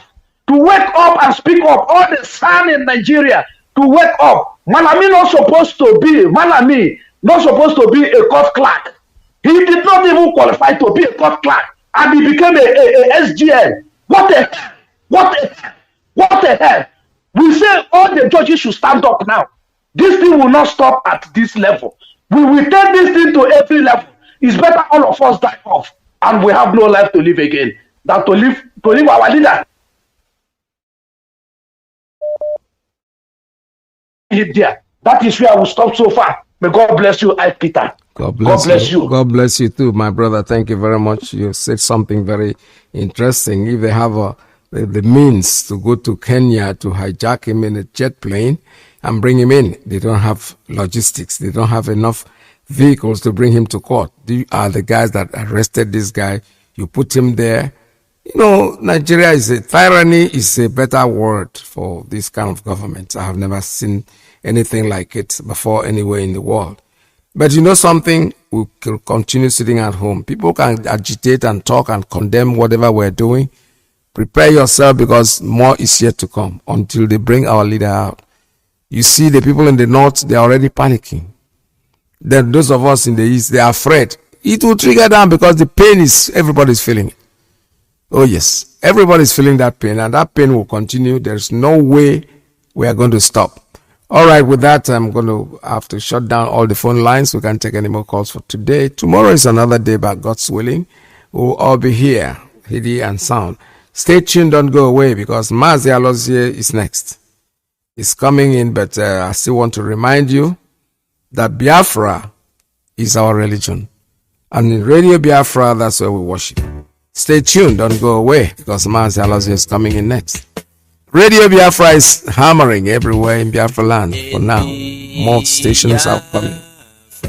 Stay tuned, don't go away. Bye-bye. Lies our religion,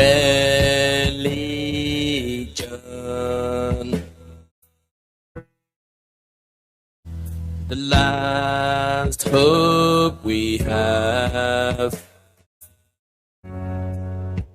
In Biafran restoration.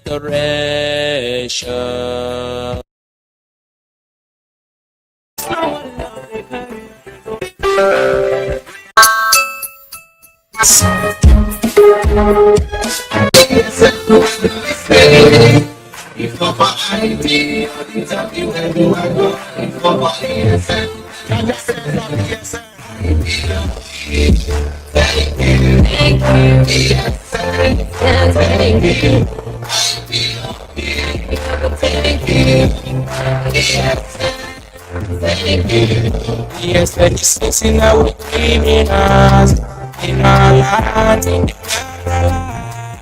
If I will truly blessed up, right now we fully secure.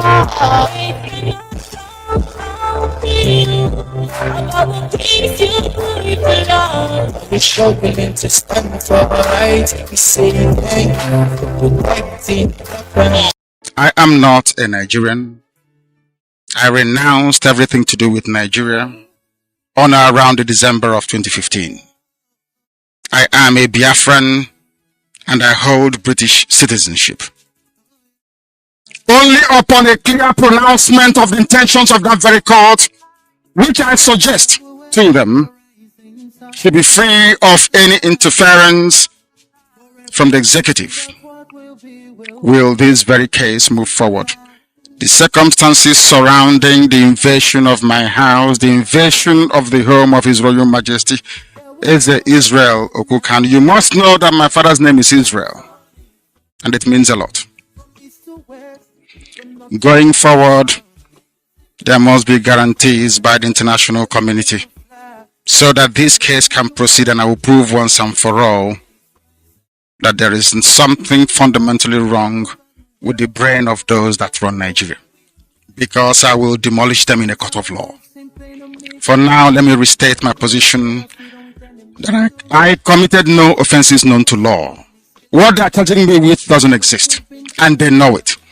I have no weapon. My only weapon is a microphone. And my courage that Chukwu Kabiama gave me.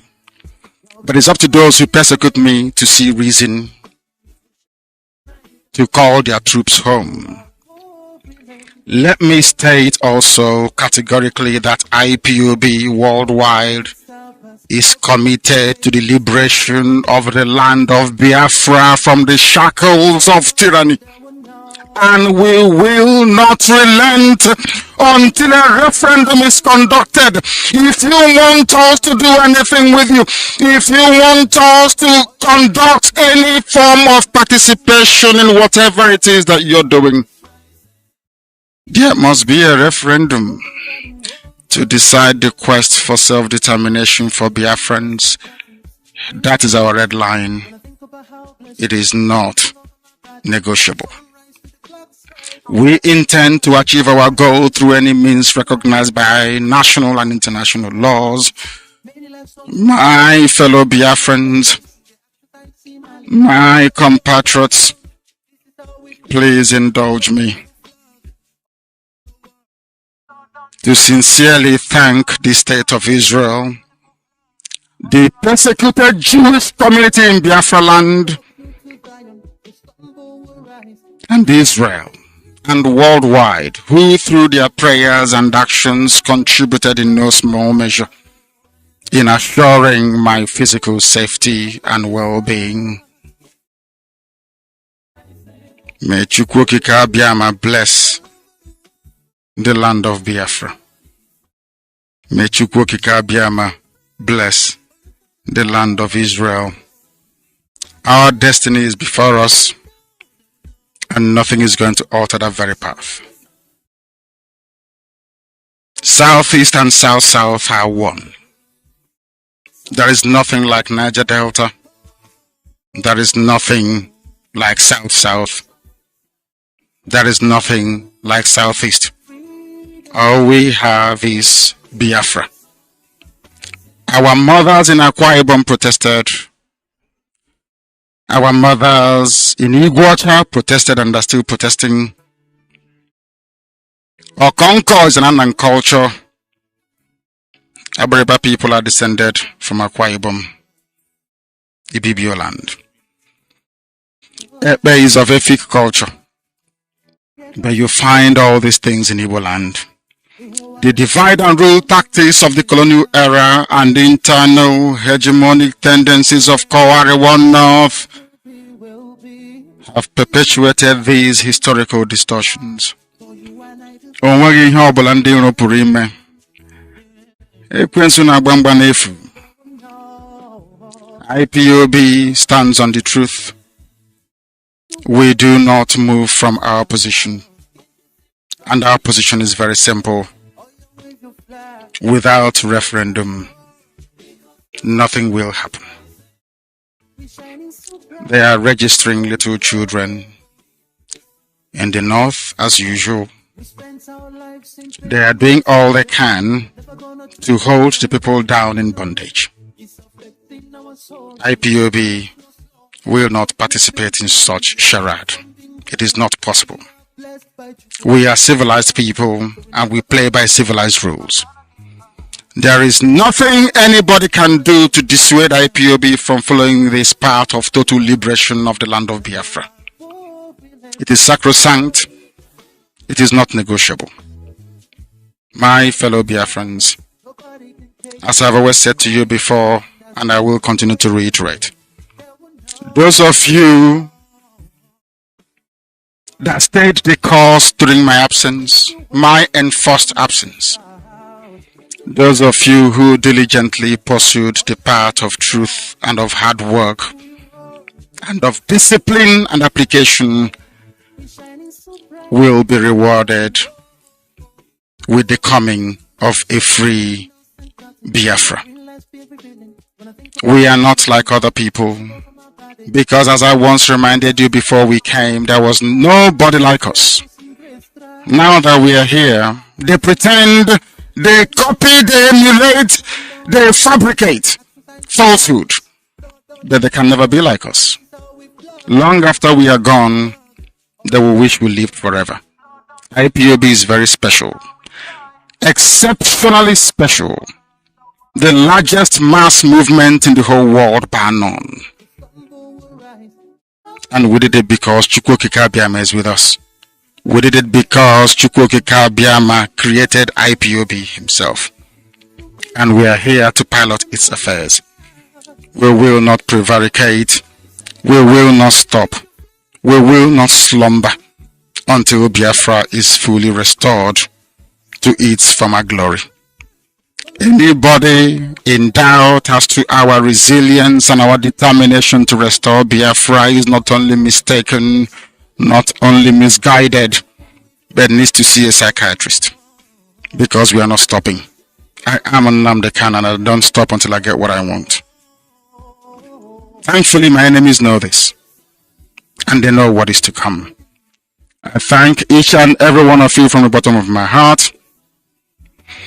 And I wish to remind you, all of you that played a very pivotal role in defending justice and fairness, like Pa Ayo Adebanjo, these are truthful people. And I must also add Prime Minister Bibi Netanyahu, and I must also wish him a very happy birthday. All the forces of darkness must crumble before us. And let me assure you that I am coming. I am coming, and nothing can stop Biafra from reimagining. Absolutely nothing. Let me close by saying this. Everybody should pay particular attention.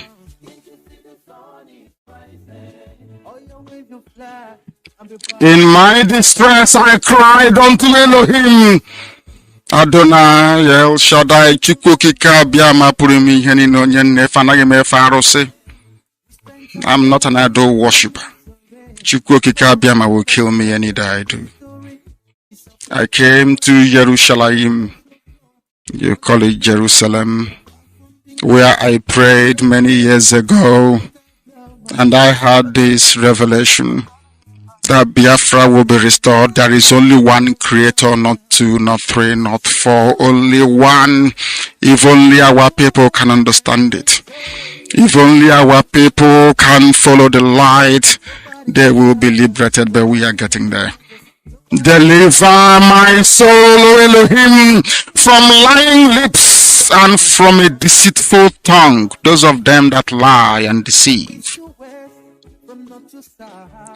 We don't know what shall be given to them. or what shall be done to them? Those with their false tongues, those that lie and deceive. Sharp arrows of the mighty with the coals of Juniper. Woe is me, that I sojourn in the lands of the unbelievers, that I dwell in the tents of those who cannot reason. My soul hath long dwelt with them that hate peace. I am for peace. I, Nnamdi Kanu, is for peace. Then when I speak, they are for war. Ka Chukwu okike abịa ma pụrụ m ihe niile bụ onye anyị na-efe. Onye na-adịgide nsọ wee ruo mgbe ebighị ebi. Usu niile nke ndị agha onye nna-akpọku gbara asaa ụbọchị niile. Onye kere eluigwe n'ụwa. Onye ọ bụ naanị ya na-achị. Chineke nna nke kere ihe niile kere eke mana onweghị onye kere ya. Onye anyị na-etu ebighị ebi. Shall be with this IPOB, this noble family of IPOB, till the restoration of Biafra and beyond. All this I pray in the name of the Most High that liveth forever, Hashem, now and forevermore. Ise, Ise, Ise.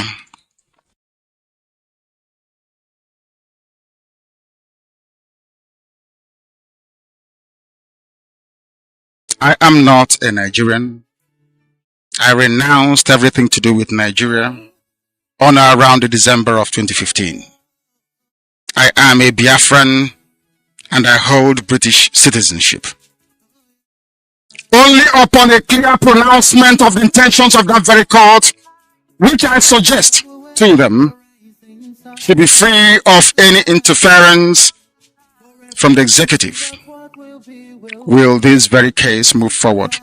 The circumstances surrounding the invasion of my house, the invasion of the home of His Royal Majesty, is Israel Okukan. You must know that my father's name is Israel, and it means a lot.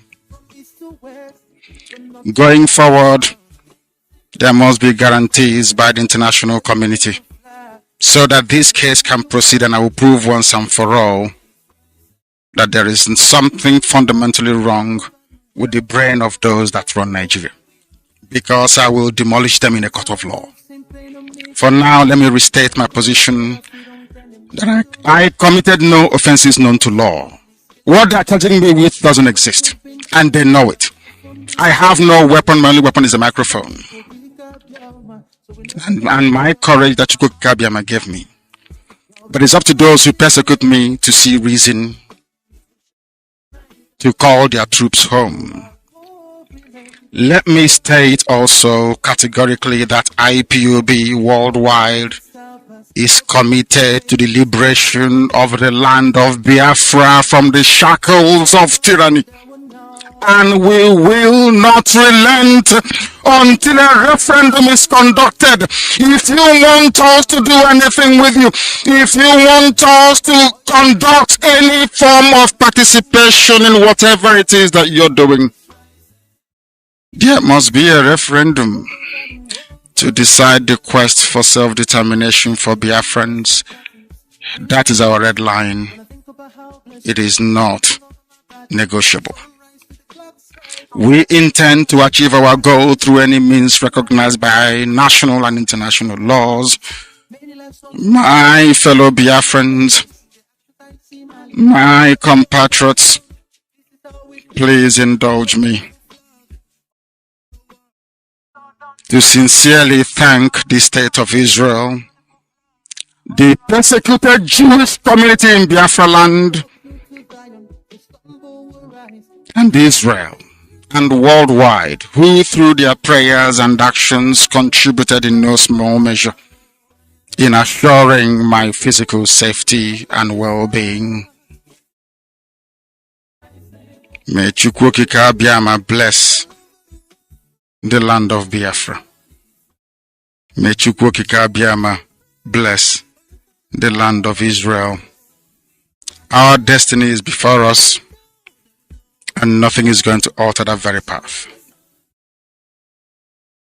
Southeast and South-South are one. There is nothing like Niger Delta. There is nothing like South-South. There is nothing like Southeast. All we have is Biafra. Our mothers in Akwa Ibom protested. Our mothers in Iguacha protested and are still protesting. Okonko is an Annan culture. Abariba people are descended from Akwa Ibom, Ibibio land. Ebe is of Efik culture. But you find all these things in Igbo land. The divide and rule tactics of the colonial era and the internal hegemonic tendencies of Kowari One North have perpetuated these historical distortions. Onwegi ihe ọbụla ndị iro pụrụ ime. Ekwensu na-agba mgba n'efu. IPOB stands on the truth. We do not move from our position.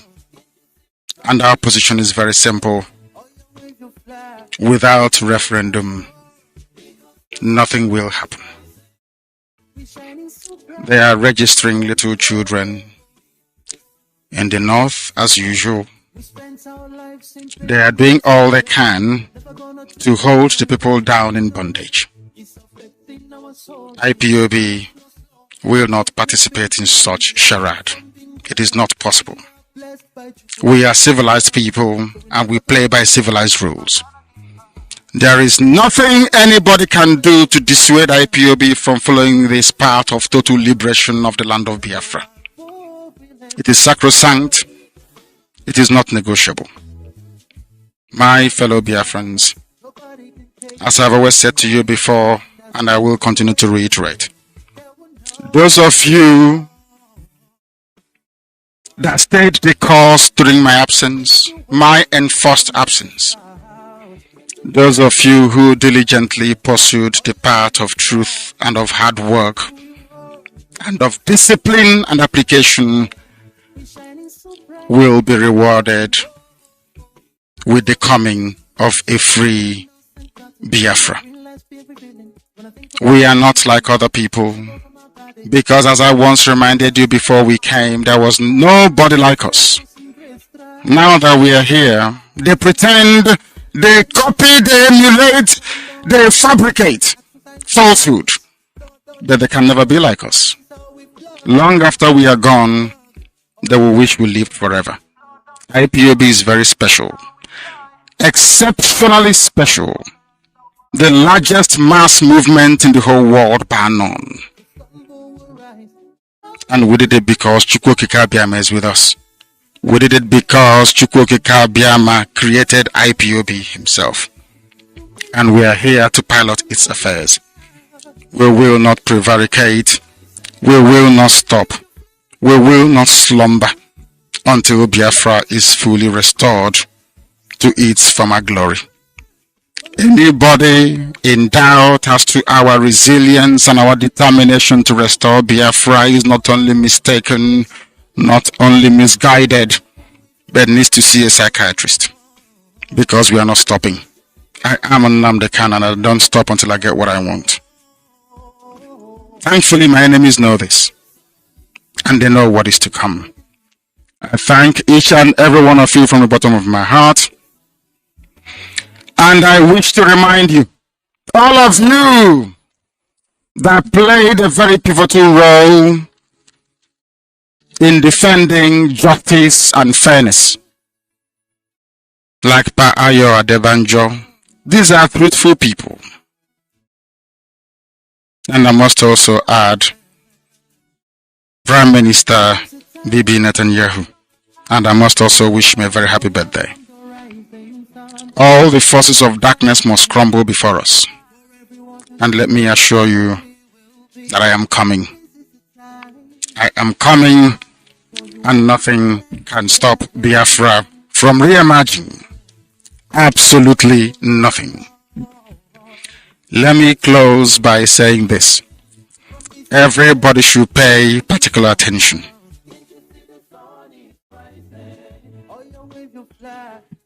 In my distress, I cried unto Elohim.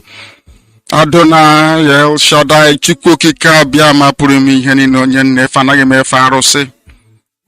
I'm not an idol worshiper. Chukwukika Biama will kill me any day I do. I came to Jerusalem, you call it Jerusalem, where I prayed many years ago, and I had this revelation that Biafra will be restored. There is only one creator, not two, not three, not four, only one. If only our people can understand it. If only our people can follow the light, they will be liberated, but we are getting there.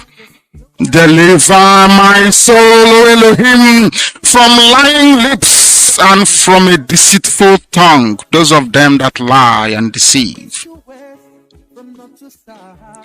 We don't know what shall be given to them or what shall be done to them, those with their false tongues, those that lie and deceive. Sharp arrows of the mighty with the coals of juniper. Woe is me, that I sojourn in the lands of the unbelievers, that I dwell in the tents of those who cannot reason. My soul hath long dwelt with them that hate peace. I am for peace. I, Nnamdi Kanu, is for peace. Then when I speak, they are for war. Kachukwu okike abịa mapụrụ m ihe niile bụ onye anyị na-efe. Onye na-adịgide nsọ wee ruo mgbe ebighị ebi. Usu niile nke ndị agha onye nna-akpọku gbara asaa ụbọchị niile. Onye kere eluigwe n'ụwa. Onye ọ bụ naanị ya na-achị. Chineke nna nke kere ihe niile kere eke mana onweghị onye kere ya. Onye anyị na-etu ebighị ebi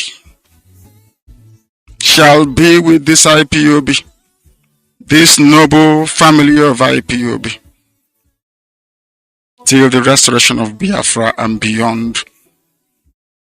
All this I pray in the name of the Most High that liveth forever, Hashem, now and forevermore. Ise, Ise, Ise.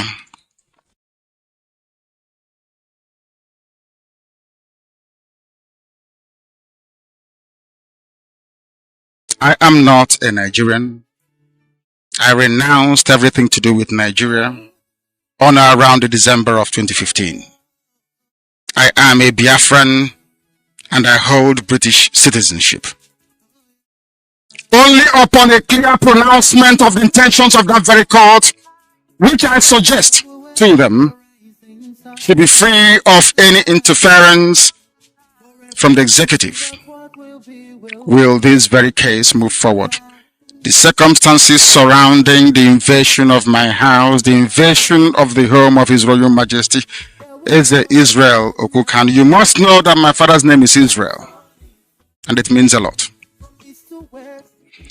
Going forward, there must be guarantees by the international community so that this case can proceed, and I will prove once and for all that there is something fundamentally wrong with the brain of those that run Nigeria. Feel good, and because I will demolish them in a court of law. I was wondering where they got the information from. And I was wondering if they actually were the ones that issued that report. Because they can use the emblem of Amnesty International and then put their own word, whatever they want to put it there. Amnesty International condemns increasing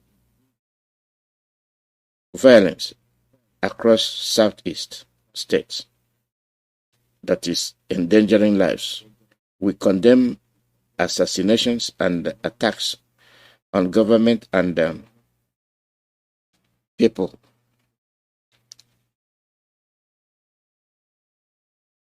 personal property. We note with grave concern wanton killing of civilians and security personnel, daily bloodshed in Anambra and the Imo must stop, and those violent implementation of sit-at-home at IPOB. This is where I said I don't think Amnesty International wrote this, because there was no violent implementation of the sit-at-home imposed by IPOB. IPOB did not impose sit-at-home that carried violence. IPOB condemned violence in its entirety. So I question this amnesty printout. We urge the Nigerian authorities to investigate ongoing violence and ensure that all those found to be responsible face justice. IPOB condemned the violence. So your report from the onset is false.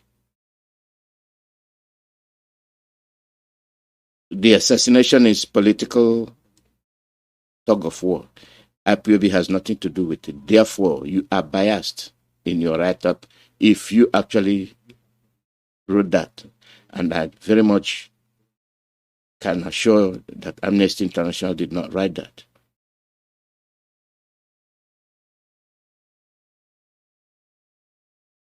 And you wrote it. Even if you did,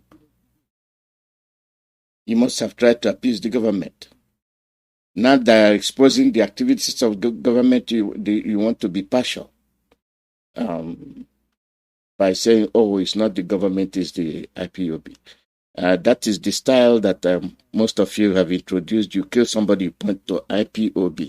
And now everybody's running around. What's all this wave of IPOB? Katrina Lang has started her treacherous journey.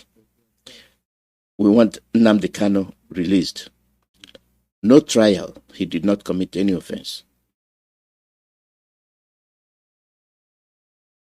He did not. And if he is a British citizen, you should have what if he is. What is the British office doing about it? Nothing. All they did was make noise, say something, act like they are doing something, and in the back, they are saying, job well done. Before we continue, let me bring you back to our issue.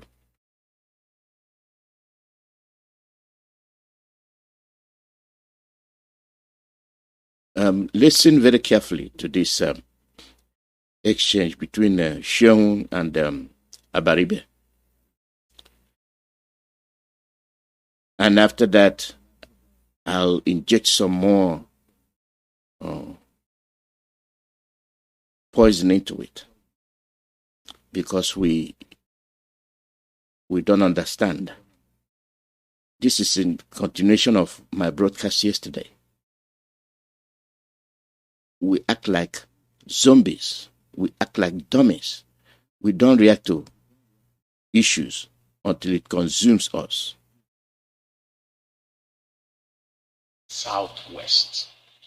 Neither did we have any in the southeast. We didn't have any in the southwest. Neither did we have any in the southeast.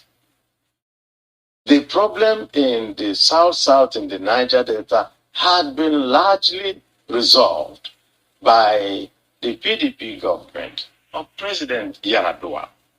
Recall also that before the elections, there was also, because the major area of problems was basically the Northeast, and basically in two states, maybe just in another one, Borno, Yobe, and part of Adamawa if we all tell ourselves the truth.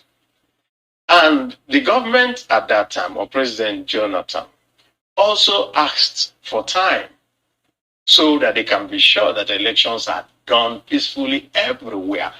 And there was a sweep that brought all these dangerous people were actually sent out of Nigeria. The point really, like I told you, is that when people develop selective amnesia in this government, that is their issue, not ours. At the point at which we handed over in 2015, most parts of Borno State had been cleared and people had been told to move back. With some, it's a local government or so. They still have a senator. Yes, at that time, it wasn't hosting of flags. That is what I'm saying. They had already removed all of them. Then, this government came into place. That I'm talking about selective amnesia. This government spent how many months to even get a government going. Those who were fighting the wars, including those who were brought from outside at that time, who had even decimated we were all sent away. And then gradually, the same Boko Haram people started creeping back. And I said that from that time, that was when we now started getting people coming into this country. And this same apologies of our government making excuses for them. We didn't have any in the southwest. You mean monies were not stolen? Meant for Nigerians. Certain things you have to do on competence. Turned into a killing field for Nigerians everywhere. We can argue endlessly about it, but the facts cannot be controverted. What do you see as a possible solution? If, for example, you are given the opportunity. Ihe Jirika cleared Boko Haram. The Arewas cried foul. And they insisted that he must be tried in ICC. And they filed their charges. These are the people that want one Nigeria.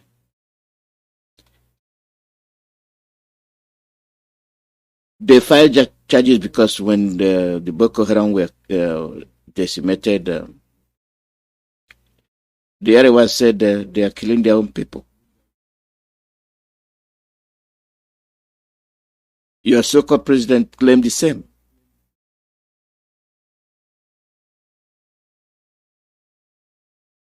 Now Boko Haram has become so powerful that the army cannot even defeat them, but rather they will come after Biafrans, unarmed. Let's continue with Nina Baribe and Shion. To turn this around and fix the security situation in the country, what would you do? The first thing is that I get those who know what to do the work. I don't now introduce nepotism into the security architecture. Understand this, Seun. And I would like Nigerians to controvert me on this if I'm lying. I remember that when the appointments were being made in the security agency, and I said, no, something is wrong here. How could we just continue to put just a particular set of people from a particular side of the country, from a particular religion, that this is a secular country and multi-ethnic country?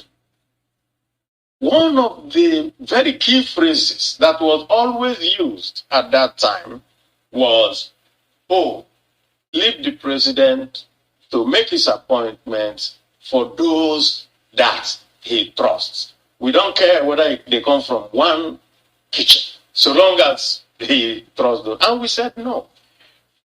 Certain things you have to do on competence. If I need to do a surgery in my eye, I'm not going to go and find a native doctor to come and do it. I will find a trained ophthalmologist. And that is how it is with most parts of life. You don't just put people just because you like them or they are from your house or something like that and say, go and do a job that is beyond their capacity. So what we are seeing is the consequence of what a friend of mine called the weaponization of nepotism.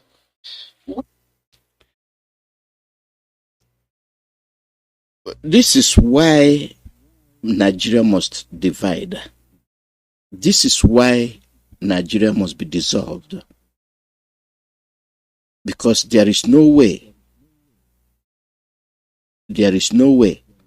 you can be running a government and you say it is your turn. It is our turn. It's built for failure. And they are telling you we are not going to relinquish power. And once you put a Satan there, oh my goodness, hell breaks loose. Why must you continue to say indivisibility of Nigeria is not possible? Why? There must be ulterior motive, which you have seen. The acquisition of your land and the extermination of the indigents to allow the Fulanis from Chad, Mali, and all over Africa to come and occupy your land. Your inability to talk. They bribe you. You are in the Senate. You are in the House of Rep. You are in the judiciary. You are not talking. That is the silence I was mentioning yesterday. Will it be difficult for a blind person or a deaf person to see and hear what is going on and not react? It's like we were mesmerized, hypnotized, conjured that we can't stand on one thing and say, this is not going to happen. It seems we have no idea of what we're doing. And those that have are being chased out, attacked, and still we are not talking. You leave those who are competent to do a job, and then you give it to some other people and justify it in all manners of ways, because you can justify anything on this earth. The consequence will always be that we will suffer for it. And Nigeria is, I'm sorry, in very dire straits today because of this type of judgment. So you will get to go after people even if they're mercenaries or non-Nigerians. Who will do the job is the most important thing. Not minding whether they are not Nigerians. Let me say this. Because the government of PDP make use of mercenaries. Would you use that? Would you consider such? It got the job done then, didn't it? We got the job done. We could not do election. And that election was what the election that brought in President Buhari. We got the job done. That is the most critical thing. The most critical thing today, look, one of the things that pains me personally, and I've had discussions with friends of mine who are in the military, and every time I say this, the Nigerian military went to Congo, imposed order in Congo in the 60s. The Nigerian military in the 80s went to Liberia, went to Sierra Leone, imposed order, which means that the problem today is not the Nigerian military has the capacity, and I continue to say they do. But somebody on Channels Television, too, gave us a hint of what the problem was, which is that the military has to work under the leadership of the civil authority. And when the civil authority doesn't give them that go ahead to be able to deal with that issue, we all run into problems. I think that if it's in terms of funding, when somebody now tells you, oh, they stole money, it's not true. You mean monies were not stolen? I said that it is not. That is not the reason why we're unable. Because we also found out that whatever little success that was done at the early part of this administration, it was the arms and ammunition that was bought by the PDP government. Are you saying that monies were not being carted away from the these were allegations made and they were taken to court? That there were monies that are being given by people, and some people owned up to it that they actually took. You know what goes on, and I think I don't want you also to fall into that trap. The trap is under Jonathan, we voted $2 billion. I was part of the Senate that done that, and they bought equipment for this. If a few people, their fingers were found in a few fries, is that what you will say that the whole money was stolen? It wasn't. A lot of money was stolen. Well, all of you remember that money issue. All of you can agree that Jonathan bought arms and ammunition. All of you can equally remember that those arms and ammunition were seized in South Africa. The plot is huge, directed to see that Jonathan's administration failed. And which government did it? Obama's government.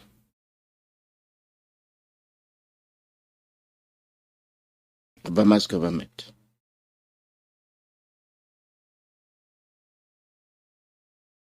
What was the reason?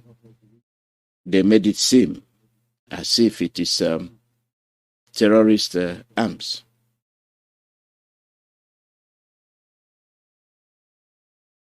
You see?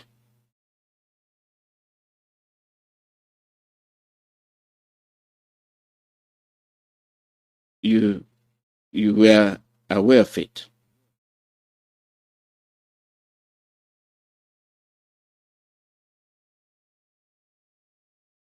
You were very much aware of it.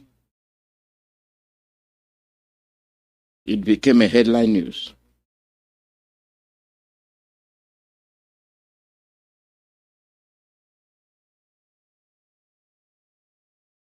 You were aware. There are things you say you didn't hear.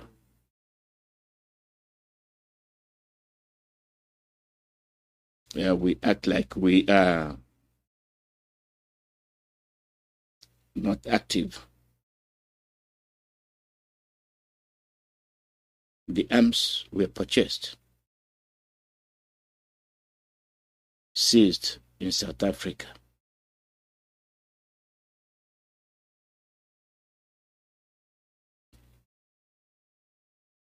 You heard it.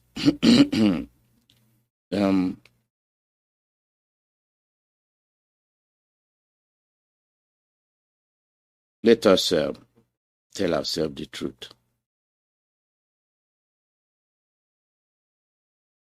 Let us tell ourselves the truth.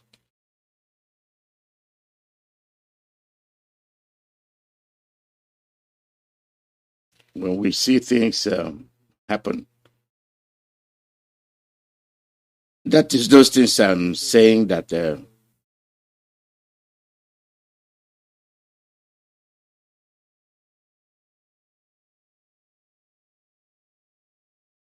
Nothing was done. We lie. And we act like we don't know what is happening.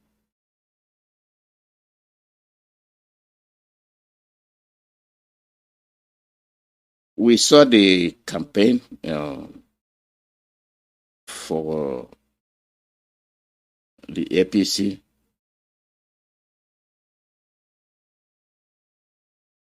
We saw it.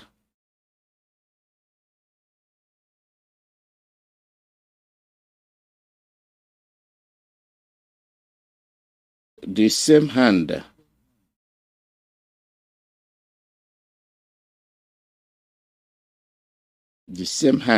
that we are busy telling you vote for the APC. They were the same ones responsible for what is happening today.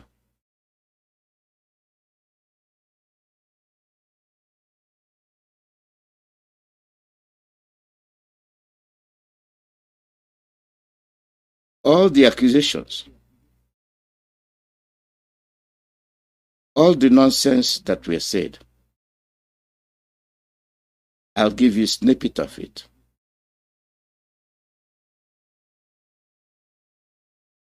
On the blood of monkeys and baboons. Lies. Lies upon lies.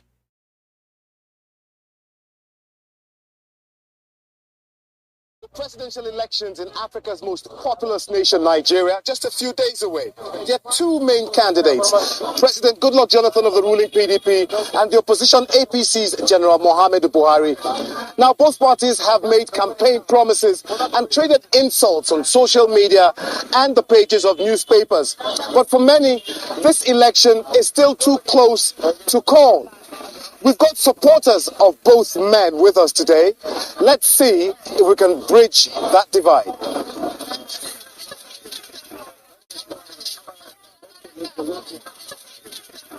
So you are a supporter of Goodluck Jonathan. Why? Yes, I support Goodluck Jonathan because he has been a very supportive man to the women.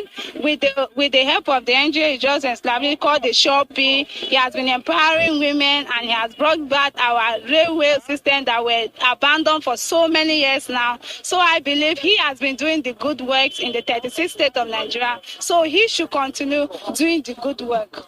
You support General Mohammed? He has been doing good work in the 36 states.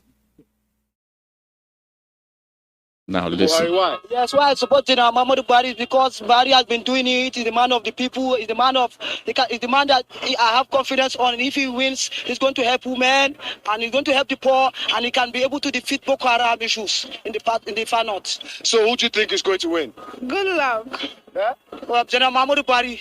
It's going to win. Yes. Well, I see both of you are agreeing to disagree. Let's keep it peaceful, shake hands, and go your separate ways. And that's a little bit of what it looks like here in Nigeria. That is to give you a taste of indivisible Nigeria. Please, let's stop torturing ourselves.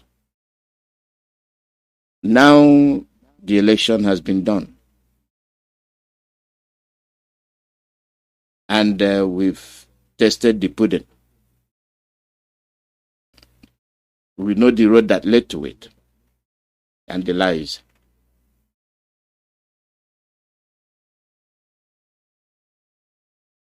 Let's see a bit of it.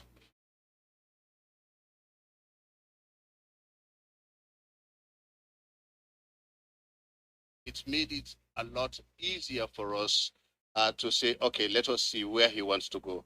And for those of us who saw how the elections went, we will only say the elections were something to write home about. No election is perfect, but Professor Jega has made elections in Nigeria what we think is a start of many, many good, open, transparent, free from fear elections in Nigeria. Ladies and gentlemen, I present you Professor Jega.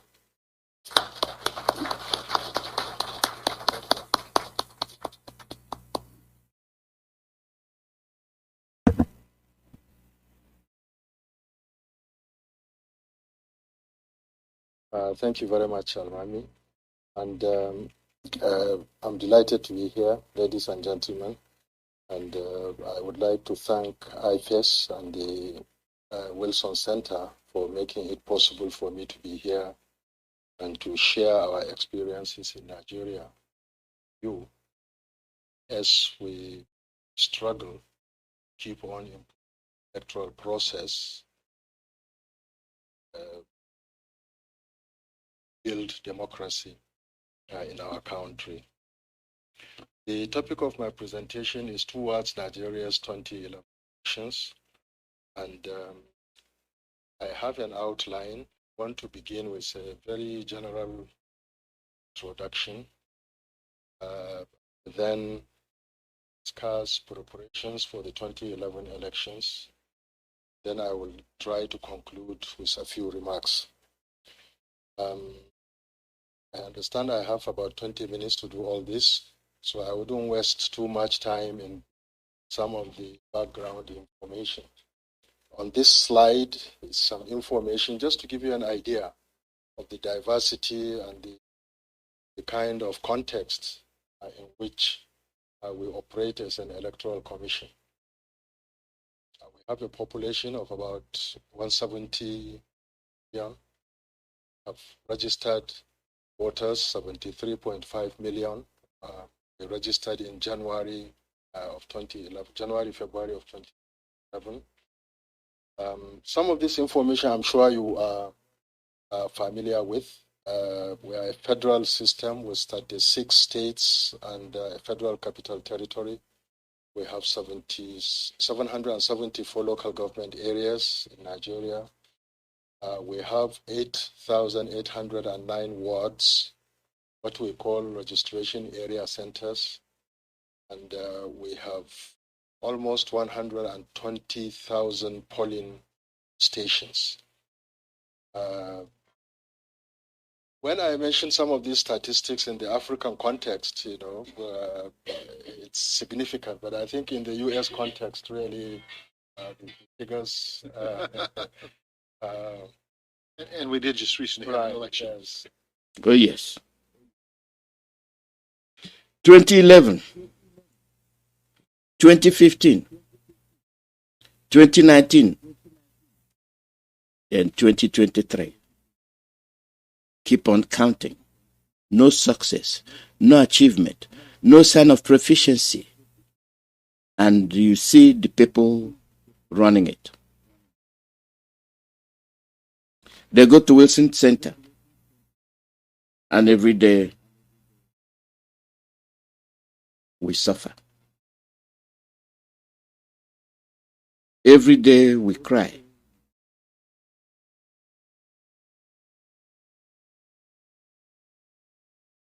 Every day we bleed.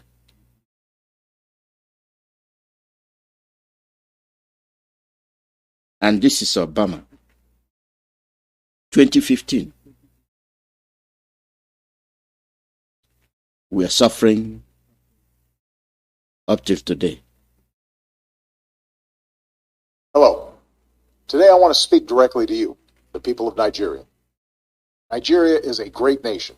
You can be proud of the progress you've made. Together you've won your independence, emerged from military rule, and strengthened democratic institutions. You've strived to overcome divisions and turn Nigeria's diversity into a source of strength.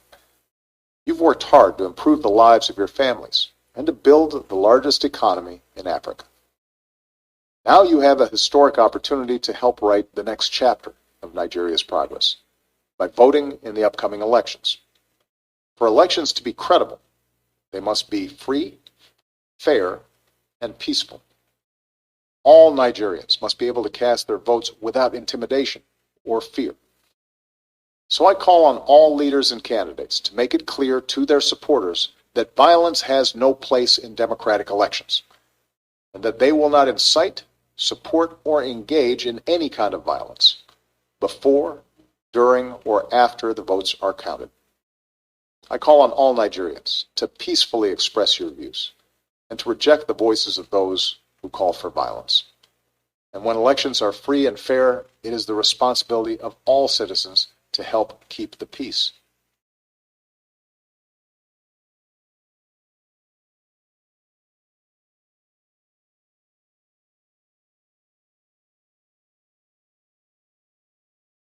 No matter who wins.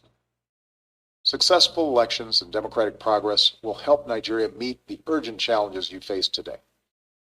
Boko Haram, a brutal terrorist group that kills innocent men, women, and children, must be stopped. Hundreds of kidnapped children deserve to be returned to their families. Nigerians who have been forced to flee deserve to return to their homes.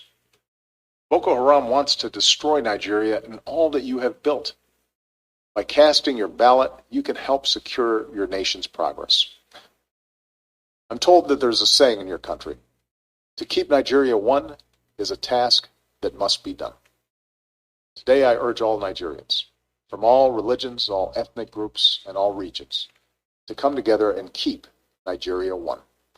And in this task of advancing the security, prosperity, and human rights of all Nigerians, you will continue to have a friend and partner in the United States of America.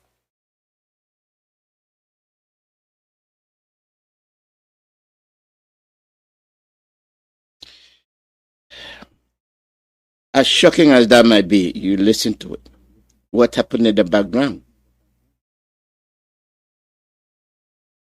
Upon all the violence, upon all the killings, upon all the adoptions, school children abducted. What did he say? Nothing.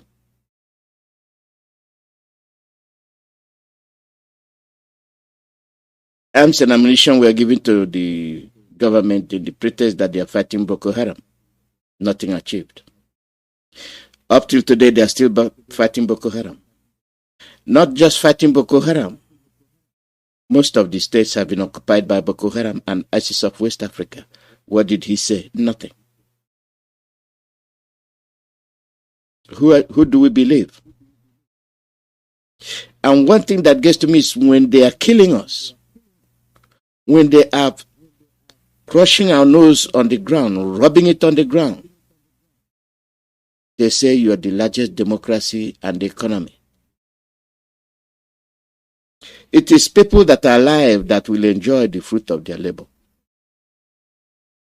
When you're dead, you don't enjoy anything.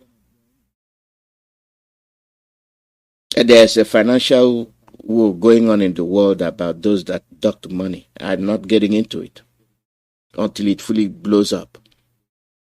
Already they're pointing fingers at some politicians in the zoo, which doesn't surprise me at all.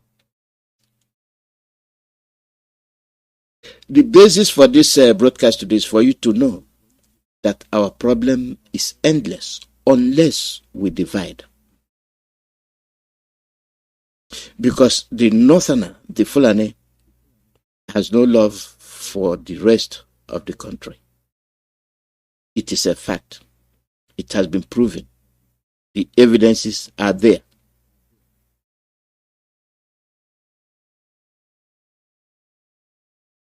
The Yorubas cannot swallow negligence.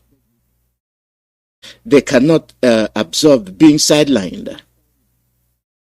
Made a third-class citizen, not to talk of second-class citizen. Nepotism is the order of the day. And then Baribe pointed it out. And our leader Mazi Nnamdi Kanu mentioned it. What can we do to make Nigeria right? Nothing. They told him, shut up. You're a miscreant. What is the root of all this? Politics. Groomed, nursed, trained, and armed to oppose and suppress any dissension. It is still happening. And most of these newscasters come and tell you, money was, yes, some people took money. And it is a fact. I ask you, why did South Africa seize the arms that Nigeria bought by Jonathan to fight Boko Haram? It is the same APC, the long arm of the law, that ensured that the administration of Jonathan did not succeed. Let power go to the north. Well, it's a great pleasure to welcome President Buhari and his delegation here to the Oval Office for his first visit since the historic election that took place. Nigeria is obviously one of the most important countries in the world and one of the most important countries in the African continent. Recently, we saw an election in which a peaceful transition to a new government took place, and it was an affirmation of Nigeria's commitment to democracy, a recognition that although Nigeria is a big country and a diverse country with many different parts, nevertheless, the people of Nigeria understand that only through a peaceful political process can change take place. President Buhari comes into office with a reputation for integrity, a very clear agenda. That is to make sure that he is bringing safety and security and peace to his country. He's very concerned about the spread of Boko Haram and the violence that's taken place there and the atrocities that they carried out, and has a very clear agenda in defeating Boko Haram and extremism of all sorts inside of his country. And he has a very clear agenda with respect to rooting out the corruption that too often has held back the economic growth and prosperity of his country. On both these issues, we're looking forward to hearing more about his plans and how the United States can partner with Nigeria so that Nigeria ends up being an anchor not only of prosperity and stability in the eastern part of the continent, but can also be an outstanding role model for developing countries around the world. And we very much look forward to talking about security issues, how we can cooperate on counterterrorism. We're looking forward to discussing how we can be helpful in addressing some of the corruption issues that have held.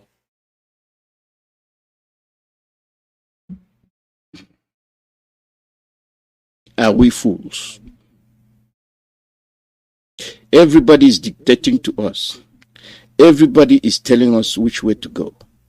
We can't, by ourselves, decide which way to go. Security. 2015, 2016, 2017, 2018, 2019, 2020, 2021. Boko Haram everywhere. Now ISIS of West Africa occupying most of the north and the Lake Chad Basin. You partnered with Nigeria, giving them arms, and they are passed to Boko Haram. Nobody spoke, nobody condemned. Just recently, you gave them 12 Tucano jets. Who are they going to use it against? Not ISIS of West Africa that already shot down one of the planes of the Nigerian Air Force. They are not fighting them. No, they want to fight Southwest and Southeast and South-South. Still, we don't see the danger. Still, we can't oppose, we can't rise against tyranny. Instead, we are talking about the election. You're holding Mazi Nnamdi Kanu because he said he wants a referendum. Let it be peacefully. What kind of peace is it that they cannot see coming from Mazi Nnamdi Kanu? Why can't they see it? Because that's not what they want. He called for referendum. Let the people decide what they want to do. If the Duduwas want to go on their own, let them go on their own. If the Middle Belt want to go on their own, let them go on their own. If the Biafrans want to, let them go on their own. Let peace reign. Why do we shy from peace? Why do we have to wait for London to come and tell us, hey, fools, cows, you go this way? And we do it. Hey, Master Britain, we need coronavirus vaccination. Can't you produce one? No, we don't have the experts to do it. And you are the giant of Africa. You're meant to lead, you can't lead. You had Baribe mention where Nigeria was able to restore peace but cannot restore peace in their own. Why?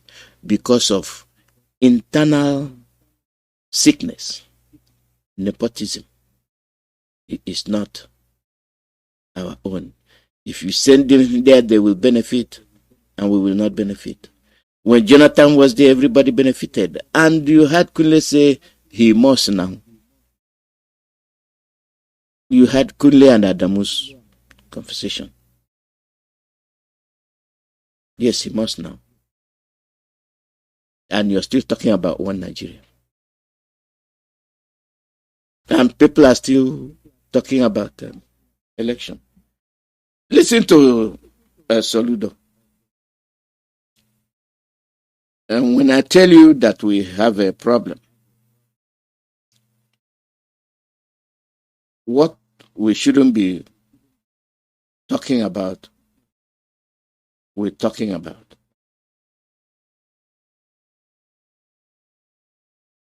We're talking about.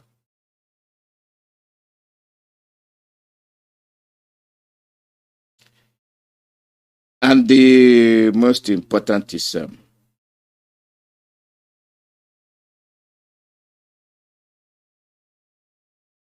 let's let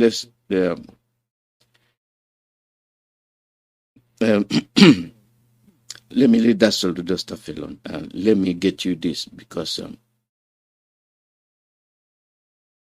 it happened and we couldn't say it. I've been forgetting it. This happened 2 days ago. Tension as soldiers torture residents of Cross River community for rejecting herdsmen. They don't want Ruga. They came, they protested. These young men were gathered and flogged.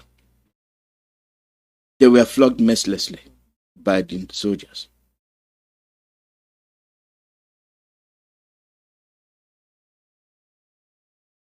What did they do? The extension in Nde community, local government area of Cross River State of Nigeria, soldiers brutalized no fewer than 10 youths in the community, the whisper has learned. The soldiers' action has forced traditional rulers and monarchs in the community to cry out to the Nigerian army authorities demanding protection from the harassment of soldiers and herdsmen. A resident of the community who refused to be named told the whisper that the soldiers allegedly attacked, flogged, and brutalized about 10 youths, leaving them severely injured for trying to evict Fulani herdsmen from the community for destroying their crops. Another indigenous of the community, simply at the Trent Rights Barnabas, told the whisper that the soldiers came from 245 Reki Battalion of the Nigerian Army, Afi Barracks, Ikom local government. It is sad that we are no longer safe in our country. They attacked our youths for trying to defend the community. Our youths were subjected to inhuman treatment by the soldiers. According to WhatsApp message posted by Ambassador Ambassador God's own, cited by the Whisper, said, the community in a local government area of Cross River is currently on fire as military men dehumanize the community youths who pleaded with the herdsmen to leave the land after destroying almost all their produce.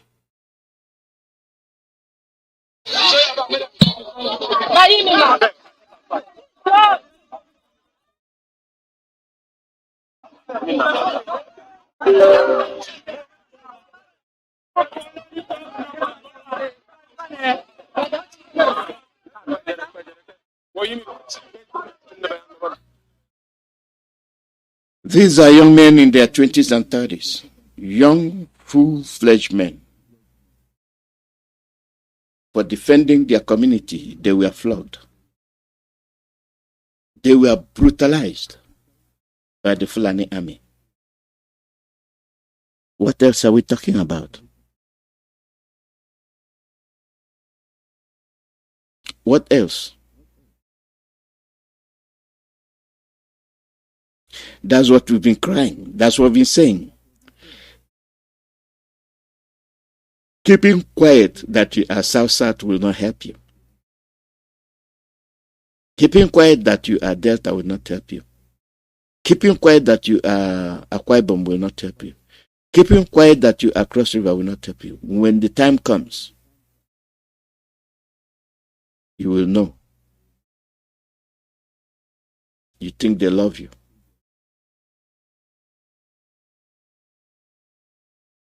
They see you.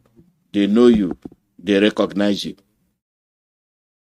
You are Igbo. You are Biafran. Wake up.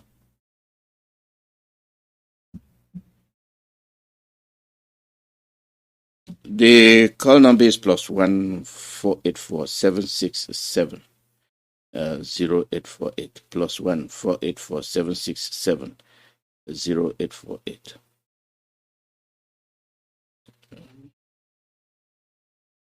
They can say what they want to say. Nobody bothers them. They can do what they want to do. Nobody bothers them. This clip from the women is not, the fundraising is not acting right, and maybe it's from the phone or whatever.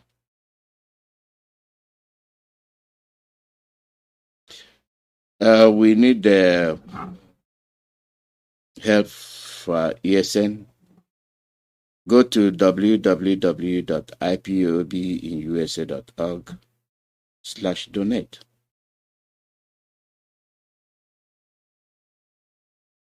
And donate money. You see the young men that want to defend their farmland, how the soldiers flogged them, attacked them. And you're telling me about equity and oneness. It does not exist. You will not see it. You're not going to witness it.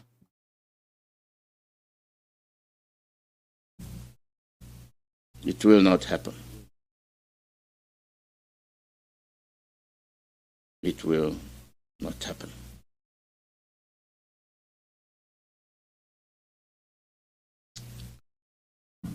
Caller, go ahead.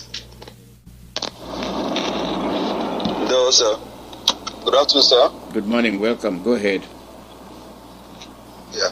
Mazi, thank you for giving me opportunity to talk to our people. My name is Mazi Chukodi. Mazi, I have to appreciate you for your resilience. I have to appreciate you for your doggedness, for showing us the way. Being an elder, you never back down. You are showing us that we shouldn't back down. We should continue standing with our 2 feet on the ground. And I appreciate you so much for that. And I want to thank our leader, Mazi Nnamdi Kanu, for saving humanity, more especially people that find themselves in the amalgamation. Like we have said earlier, I remember a few years back, I think it was 2 years ago, you played a clip on this radio, on this Halo platform, of a Yoruba woman who was lambasting about how Nigerian was expired. And then they have not put that into consideration to say, let's come back and renegotiate. Because that's what our leader have asked them. Let's ask ourselves the question, are we going to continue in this quagmire or not?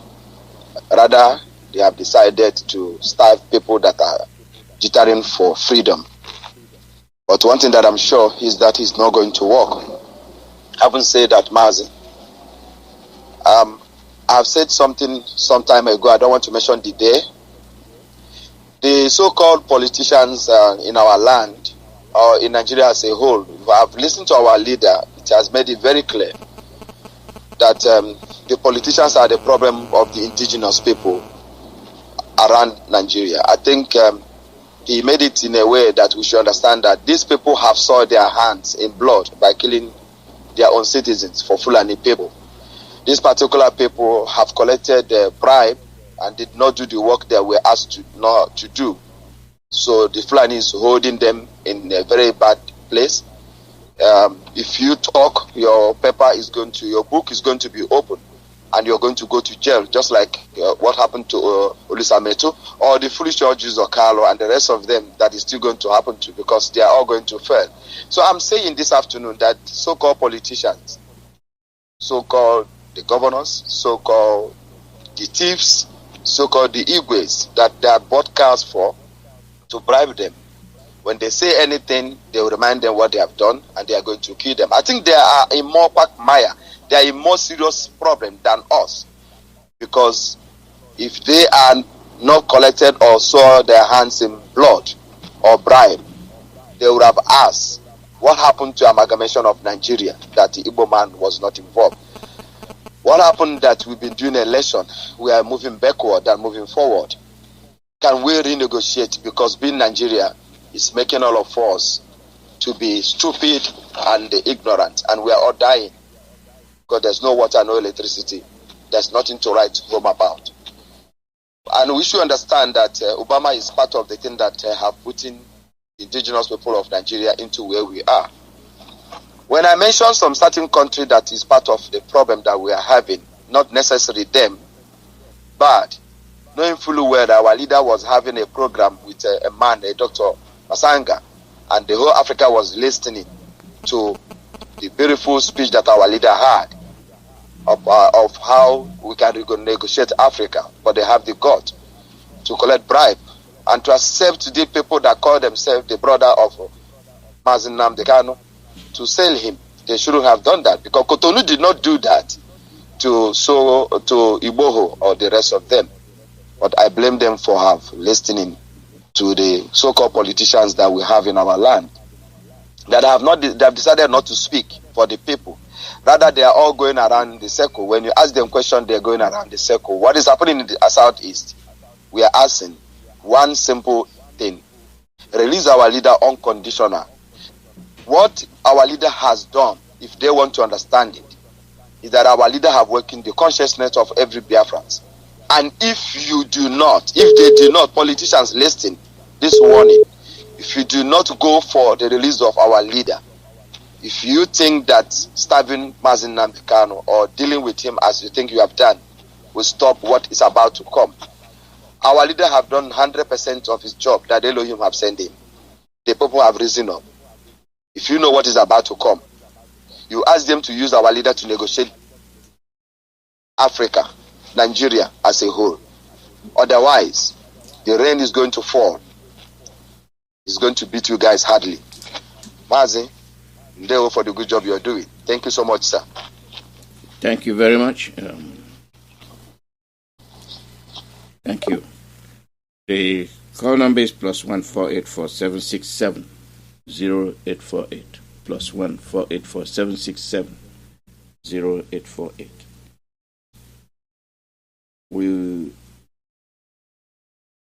We are here to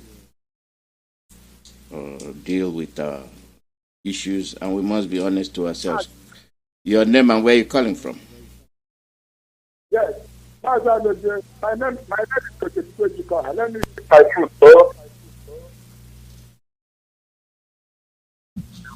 okay, sir. Mazi may the peace of Kikabiama. The God that created heaven and earth continue to be with you.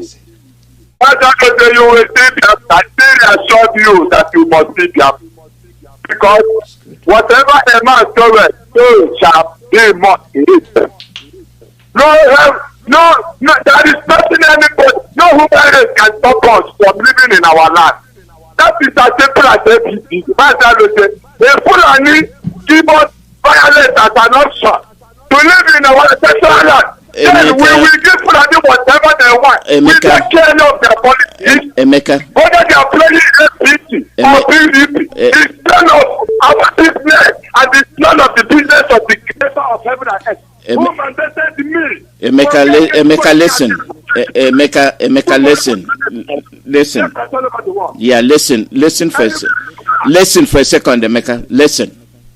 Let me correct you. Listen. It is overstatement when you say nobody can do this, nobody can do that. We are doing it to ourselves. Yes. You say nobody can do it. We are doing it to ourselves. The white people are not doing it. Here we are selling ourselves. Here we are fighting ourselves. And here we are, wrangling. Nobody can do this. Nobody can do that. They have our leader. And you're saying nobody can do this. We can say nobody. Let us not oversay things. Let us control what we say. We have to look into the problem we are causing for ourselves and correct ourselves. Yes, sir. Yes, sir. Go ahead. Finish what you're saying. Yes.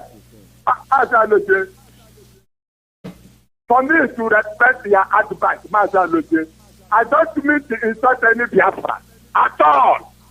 We are Biafrans, Mazi. Even if it is one man and one woman, we live in Biafra land. Let it be. Mazi, do you know that the whole world, this struggle you are struggling now, I myself, is anybody paying me? Nobody's paying me. Only people together mandated me from here to make sure that I follow my leader. And that's one oath which I know I can never in my life go back from it. So I don't mean any Biafran. I'm talking about any, I don't mention anybody. The whole world wants to take our land from us. Look at their soldiers. Look at how they are killing us. We are suffering, it's raining heavily here. Don't because you remember. If it is, come here, fight every day. These governors are very deadly. All these things are very different all over the world. I'm not insulting anybody as Biafra who are sworn and oath, but it's just those ones who try that we will not live in our land. Showore who are also fighting, protesting for a better Nigeria. You say no, you can also not protest for a better Nigeria. They want to terminate us completely. I have abandoned it. Let me tell you the truth. It is only Biafra. If Biafra don't come to there, then okay, church can will not take it. But when there is Biafra, this Biafra will fuck up. The whole world will shut down. And as I tell you, because you must not prepare for the land. We are not taking you. And one Taliban, get our leader. This governor. Go put our leader, start Taliban down. And then take care with Arakan. The military tell you what to stop us. You must come and kill me for that land. And they say that the district doesn't know that we are bad. Everything is different. When I see Zechariah chapter 10, from verse 1 to 8, and the first Maccabee chapter 10, from verse 1 to 8, let the people don't believe in any religion. No. We have made sure that our leader died. But it's also First Corinthians chapter 1 from verse 1 to 8, and the Hebrew chapter 12 from verse 1 to 8. Let them tell you, Mazi. So don't go off from our Mazi. Don't get so careful about that. I get so careful about that. Oh, what I'm doing, maybe. You have no again to come to pass. I don't see like a symptom to thank you. I'm just swear. I'm going to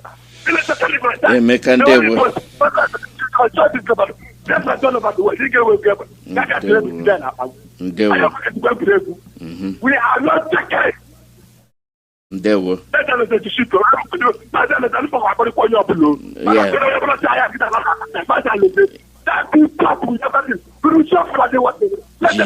Jidekiji, Ibaliala.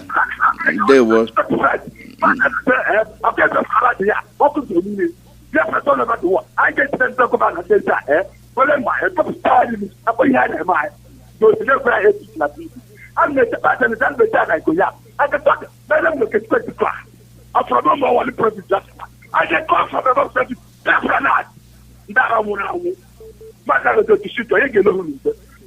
There were. I think he misunderstood what I was saying. The world will not shatter if we don't get Biafra. Because the world is the one holding us with our help. The world is holding us with our help. It is not the first time they are holding us back. It's not the second time, it's not the third time. We are the ones that need freedom. We are the ones whose land are being sought for. And we are the ones that will protect it very jealously. But what are we doing? We are actually inviting those that want the land. We are even bribing them to come and get our land. We are even accepting money from them, corrupting the youth. And we are saying the world will shatter. The world will not shatter because they are feeding on us. That's what I was trying to get you to understand. They see, they don't say. They act, they don't tell you. How many years have you been crying? They have our leader. They know they are not talking. It is our responsibility to do what we are supposed to do. But that goes back to my own basic foundation. We that are the sufferers, we that are the recipients of this unjust policy, what are we doing?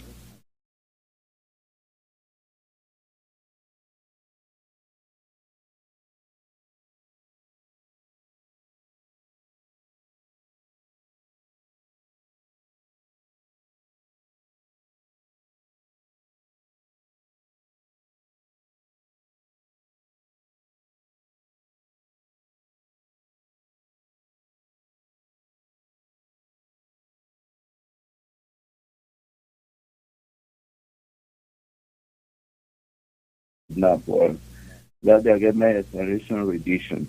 So here we are now, and we call the by now. I just need it to our leader. Mazi, we are not speaking Igbo today. We are speaking English. We are talking to international audience. Oh, so speak English, right? Yes. Okay. The kidnap they did our leader is not something that we should be keeping quiet up to now. It's something that we should be taking as full as force. Because they kidnapped him all the way from Kenya. There is a lot of zoo people, hardcore criminals, that are walking around in Abuja, the northern region. And let me tell our Southeast people, the country is already divided, and we're already at war. And all these stupid leaders, Southeast stupid, a bunch of illiterate South leaders, they do not know. And they keep defending the undefendable. And they think they are selling one. No, you are not selling one. The country is divided. And first of all, and I'm very angry at what happened to the youth. That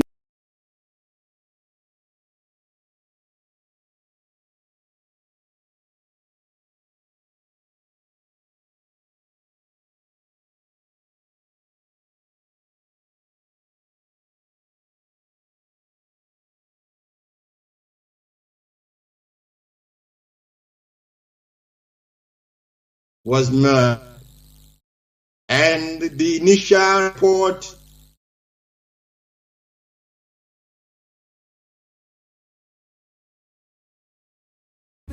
For now, let me restate my position that I committed no offenses known to law. What they are charging me with doesn't exist, and they know it. I have no weapon. My only weapon is a microphone, and my courage that Chukwu Kabiama gave me. But it's up to those who persecute me to see reason Talking and taking the action, to call their troops home. Can solve the problem. Let me.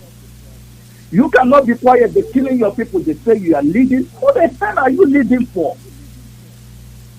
From army to the DSS to the police, all those people are Boko Haram, and they never ask themselves. Those thousands of Boko Haram they release, and all those Islamic killers they release, where they are. They're all of them. Those Fulani terrorists, people, included them to arm, and they said it 100 times over and over again.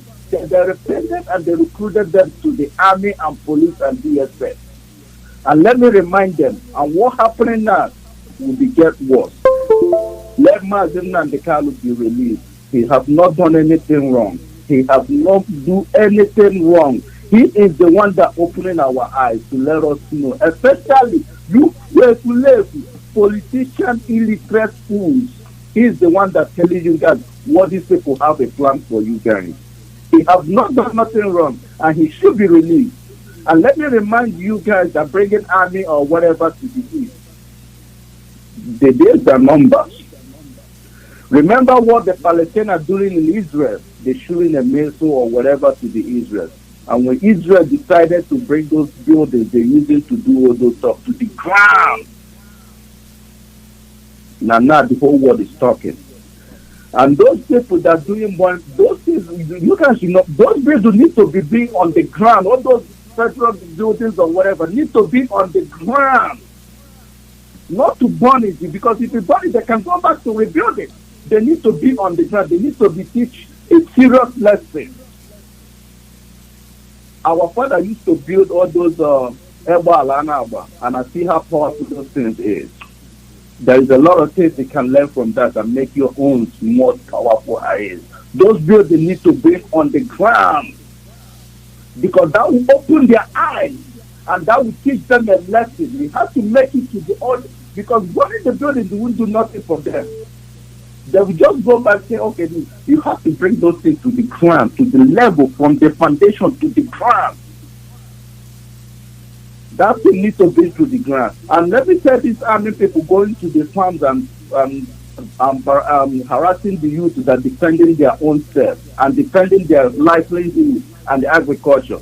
And next time they shows up, and maybe you should make sure they don't leave. If you don't know how to stabilizing them, you should. I don't need to tell you guys anything. Go ask your father who's building all these airball. Go ask them. You can make your own most powerful as is. They know exactly what they use. So these army people that are coming, when they come, they'll be on the wheelchair. They cross to be on the wheelchair to go back. And believe me, God who made me and you, they will never shows up again. Because they're coming over there, they see those are Boko Haram. Those are murderers. Those are Islamic terrorists that are coming over. Do you see the type of the flood the youth, and everybody came there, they're supposed to blow those cars off. If you don't know what to use, go buy a shiri. Thank you. Thank you, Mazi. Thank you. All right, thank you. Thank you very much. Okay, thank you. Thank you. Caller, your name and where you're calling from. Good evening, sir. How are you doing today? Fine, thank you. Welcome. Go ahead. Yes, God bless you. Yes, my name is Pastor Warrior Frederick. I reside in Denmark. I just want to make a small announcement tonight. It's regarding our upcoming protest that will happen on the 26th of October 2021. The starting time is here in Denmark. We are going to meet at Christiansborg, which is the seat of power in Denmark. Our starting point shall be 10 o'clock in the morning. From there, Biafrans in Denmark shall be moving to the British Embassy. And from British Embassy, we will end up at USA Embassy. We are going there to demonstrate our ill feeling regarding the continued holding back of our leader, Mazi Nnamdi Kanu. We are going to tell the world and Britain and Denmark that he must be released, and it should be now. We have no apologies for the work he's doing, and we have no apologies that he is our leader, the leader of indigenous people of Biafra. Therefore, that day I'm calling all Biafrans who have already contributed immensely for this particular struggle, more particularly here in Denmark. When our people here have organized themselves, I mean every one of them, different states, all the states, including Igbo's Union in Denmark, Anambra Union, Imo Union, Abia Union, and all the rest of them, Enugu Union. All of them are coming out on that day. We have agreed to showcase our case before the rest of the world that our leader must be released, and it must be now. Our intent on that day is not to make problem. So we are inviting every Biafran in Denmark. It doesn't matter which state you belong to or which province you belong in Nigeria or in Biafra land.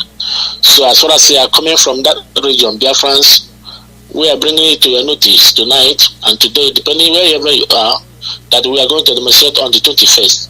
So we are expecting every one of our children and our daughters, our fathers, our mothers, and our friends to join hands in this particular protest. As we do so, may Chukwuka bless you. We are going to pray for our leader, Mazi Nnamdi Kanu, and we are going to make a demand for both the Danish government and the rest of the governments of the world, which we are going to visit, that our leader must be released. Our leader name is Mazi Nnamdi Kanu. He is still the supreme leader of indigenous people of Biafra. He leads the army of Biafra, and we hold him in a high esteem that it is time to release him after extraordinary rendition of him from Kenya to the zoo Nigerian government. So we are calling and bringing it to the notice of the world. Join us, and God bless you as you join us on that day, Biafrans in Denmark. Thank you very much, and thank you, Mazi Nnamdi, for giving me this opportunity to bring this announcement before the rest of the world. And God continue to bless our leader, Mazi Nnamdi Kanu, and we are looking forward to meet him and receive him in our arms. Thank you, world, those who are listening.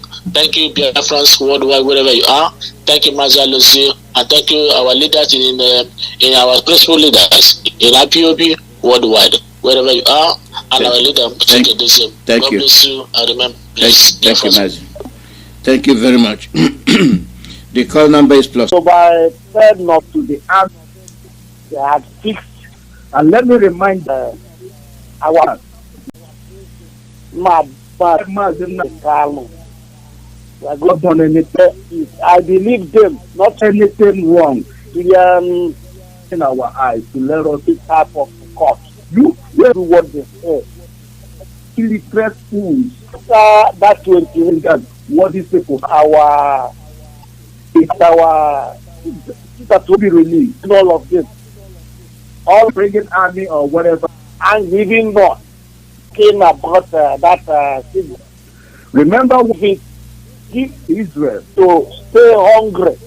Israel. That month I will be building because he's very down more than any other thing. Now the whole world is going to thank you, Master. And those days, look at you know, those days do need to pursue. And all those veterans that come back to our country on the ground. We come to burn it because it is so that they need to be at least you reach it's one shot. All right. Those I am far from those things is. I want to thank you. Things they can learn from that and make your own fine, powerful eyes. Thank you, Doc, on the ground. Plenty. So open their eyes and they make a lesson. We have to make sure. God bless you. What is the building? Papa Biafra, thank you. They will just go back thank you. God bless you. Bring those things to the ground. The call foundation to the ground. For 767. That's it. +1. And let me tell these army people going to the 48. That defending their own. When we lifelines talk about our problem. And next time they show, you should make sure they're not leave. Let stabilize. Not depend on. Tell you guys anything. Go ask. Call your name and where you. Ebola.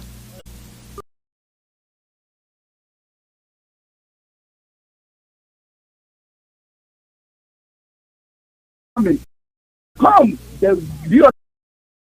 the clock to and believe me, God never shows up again. You know, but there they see those are murderers, those are they're coming over. The youth and also blow those cars up. I don't know what to use, go buy. Left out on the 16th. Thank you. All right. At 12 p.m. Okay, thank you. Call your name. 4 p.m. ID for this meeting now. 282. Fine, thank you. Welcome. 9. 52. 82. Yes. Pastor Warrior 06. I reside in Denmark. I repeat, Zoom a small announcement 681. My Biafra people. Our upcoming this is struggle that will happen on Biafra is restored and of October formation 1. For 21 7709 at the Christiansborg, the power in Denmark. Shall be 10 o'clock. 173. From there, Biafrans shall be on 9. The British Embassy. 28. From British Embassy. Can still contact Broben at 36. Madam Rosemary Williams on 6190. Or Lady Azuka. Continue holding back 19.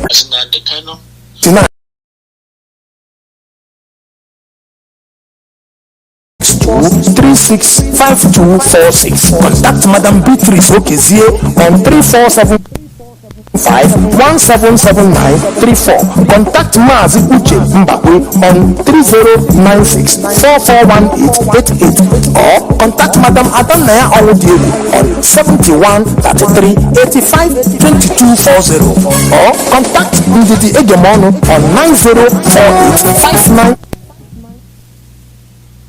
4687. You can also contact Mrs. Christiana Du on 4439-8374-93. I beg my Biafra country people, make we come together to put for this matter on this Zoom talk, because the freedom of Mazi Nnamdi Kanu, not the freedom of all Biafra. We don't start and we must continue. No going back, because Biafra must be free and the world must hail Biafra.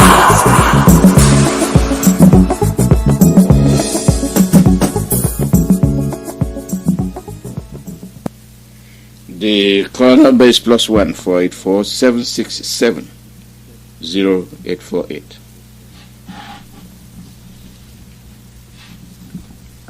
We have a ESN. When it was formed, that was the purpose, to get these Fulanis away from our forest and farmlands, to stop raping the women and killing them. No, they said no, they went after the ESN.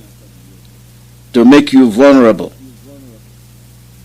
to see that you're killed, to see that you don't have access to your farmland, and you have people supporting them. You have our people supporting them. You have our people helping them.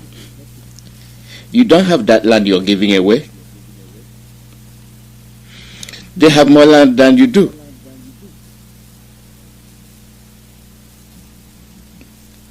And now, anyway, let me get this call.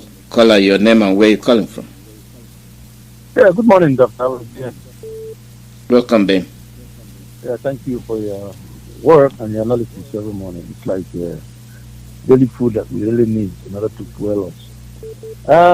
My brother, from your analysis, you see, this elected officials, they go to serve as if they are members of a country club. They don't know what they're there for. Even though our brother, was narrating how this guy, played on them in terms of appointing people that, he feels that that's the people that he want to work with. Thereby violating the law of the land that is in the constitution, which is the federal character. They should know that they are not there as members of the country club who just go there to socialize. They are there as an opposing party. They are there to correct things, to make sure that things are done properly according to law. If the president is not doing what the constitution says, they should hold him to account and make sure he reverses it, not to watch him put all these people that are there, that most of them are not even competent, and they allow them because they were bribed. Like you said, when they bribe them, they give them all these cars and all these things. They just think that they're the members of the country club. Oh yeah, they go there to socialize. When the people are dying, they are not doing what the people have to do. They are not doing what the people want them to do there. So they are not working for us. They are not working for anybody. They are just there to enjoy themselves. And I was watching Ekweremadu when he was making a speech, talking about how the sit at home is hurting a business. Yes, even though that IPOB has said that Monday sit at home has been cancelled. People are doing it on their own. And the IPOB has warned that anybody that is caught harassing people that are sitting at home or people that are going to work, that the person should, be dealt with. That one doesn't get into the ear. But I would like to ask them, during the 3 months lockdown, the pandemic, that the government never provided anything for the citizens. For 3 good months, the people that are condemning and blaming for sitting at home, which is people in this house, are the ones that were sending money to sustain these people back when that they are starving or they were starving. What kind of hypocrisy is that? 4 days, okay, assuming that this folks sit at home, which I really supported because it's a non-violent way of protest and very effective. I supported it. That was why I was broken down when they announced the cancellation. Because I think this is the best way to protest. It's non-violent, but it's very effective. It's the greatest weapon IPOB has to force this government to do the right thing. They give up on it. But I'm asking them, 4 days in a month, 4 days in a month, how can 4 days in a month hurt somebody? People go to market Monday to Saturday. Monday to Saturday, 6 days a week. 6 times 4 is 24 days that they work. And after that 24 days, they take only 4 days out. So if they work 4 days, it will never have impact. Some people go to market one day, they don't make anything, they go home. It's not every time they go, they make profit. Sometimes they go, they don't make profit. Maybe not 4 days that they go and don't make profit, and they didn't work. Might be the days that they will go and not make profit in a week. They become energized when they go to work. They work much better. They are rested. Well arrested at home, rested very well. And some of them are expressing the fact that they are beginning to love that extra 1 day they have for their family to sit at home, and they're using it to do things that they couldn't do. A lot of people I'm calling Nigeria every time, I'm talking to people, trying to find out how to sit at home. They are enjoying it. Why are we crying over people who are sitting at home saying I'm not going to market? Why should anybody cry over it? Is any of their business? Is there any of their business? These people that are sitting at home are the ones that are being hurt. If the economy is hurting, it's hurting them. They are the ones selling this market. The market belongs to them. If they say, I don't want to go to market, I want to sit down at home, is it not themselves that they are hurting? So why would anybody cry if not that what they are doing is affecting them? is effective. That's why they're crying. If not, they shouldn't be crying. They should just sit there and say, hey, you know, if there's a business, if they don't sit at home for 1 week, let them sit, and they're not the ones who are losing. So why can't people reason and look at what they're fighting for and know why it makes any sense for them to be doing what they're doing? People who are sitting at home are the ones that own these businesses and said, I'm not going to open my business. Thank you, Dr. Alozie. Keep up the good work. Thank you, Ben. Thank you very much. To that effect, you see that when they had the 3 months lockdown, they destroyed the wares of the marketers. They did not say anything. They did not complain. But when IPOB say one day they hit the ground, oh, why one day? The IPOB is the people, and the people is IPOB. I will remind these politicians again, this is the time for them to resign. They don't have the command of the people. They are not in control of the people. The people are indirectly sending them a message. I hope they are getting it. Caller, your name and where you're calling from. Good morning, sir. Good morning from here. Good morning, all to my brothers and sisters. I salute you. See, they never begin to cry. Onyendu told us that when we start reading the Psalm, that we will see what will happen in less than 2 weeks. In less than 2 weeks, we saw what happened. He also mentioned that before we finish reading the Psalms, that we are going to see the strong right hand of God. We'll see what will happen. Today is 128 days. We have very few days left, and we're already seeing his handwork happening in our lives all over the world. So, you people who know what to do, you know where His Highness Mazi Nnamdi Kanu, you know where you keep him. You're crying over it at home. This one is the beginning. My parents ate things that human beings never ate during the Civil War to survive. This generation, we are ready to, if we are to eat grass, we will eat it to make sure that our children do not go through. You go to university and come out. Before somebody will take you from work, they want to defile you to give you a job. For the boys, they want to defile the boys to give them work. You're looking for contracts. You're not from some part of the country. They want to defile you to give you contracts. How can we continue to live like this? You use your own money. You go and borrow money. Import things to come back. They seize your item and share it among yourself. And somebody in their right mind wants to, when our parents will leave their own, we will leave our own. And then our children, God won't agree. We are going to get Biafra, whether they want it or they don't want it. Fulani are there raping women, pregnant women, killing them. And they are pampering them and paying them ransom. But the one man that is saying the truth is somewhere. You're there keeping him. And you want us to, all of us to go back. So that you come and take our ancestral land. We will never see anything. We are reading Psalm 250 days now. A lot of people I know are doing fasting 150 days. Nobody told them to do fasting, but they are reading the Psalms and doing fasting along with it. So this sit at home is another way, and other things that we can do. I want to thank all of us in every way that you're doing. It is really working. Continue. Now is the beginning. They want to better their lives of their own people in their countries. It is we Biafrans that are the ones, we are the 100-class citizens, no more.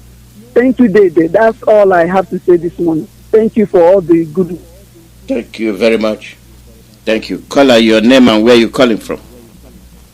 Good morning, sir. Welcome. Yeah. I greet all IPOBs throughout the whole world, the Biafrans throughout the lovers of freedom. I greet you, do the work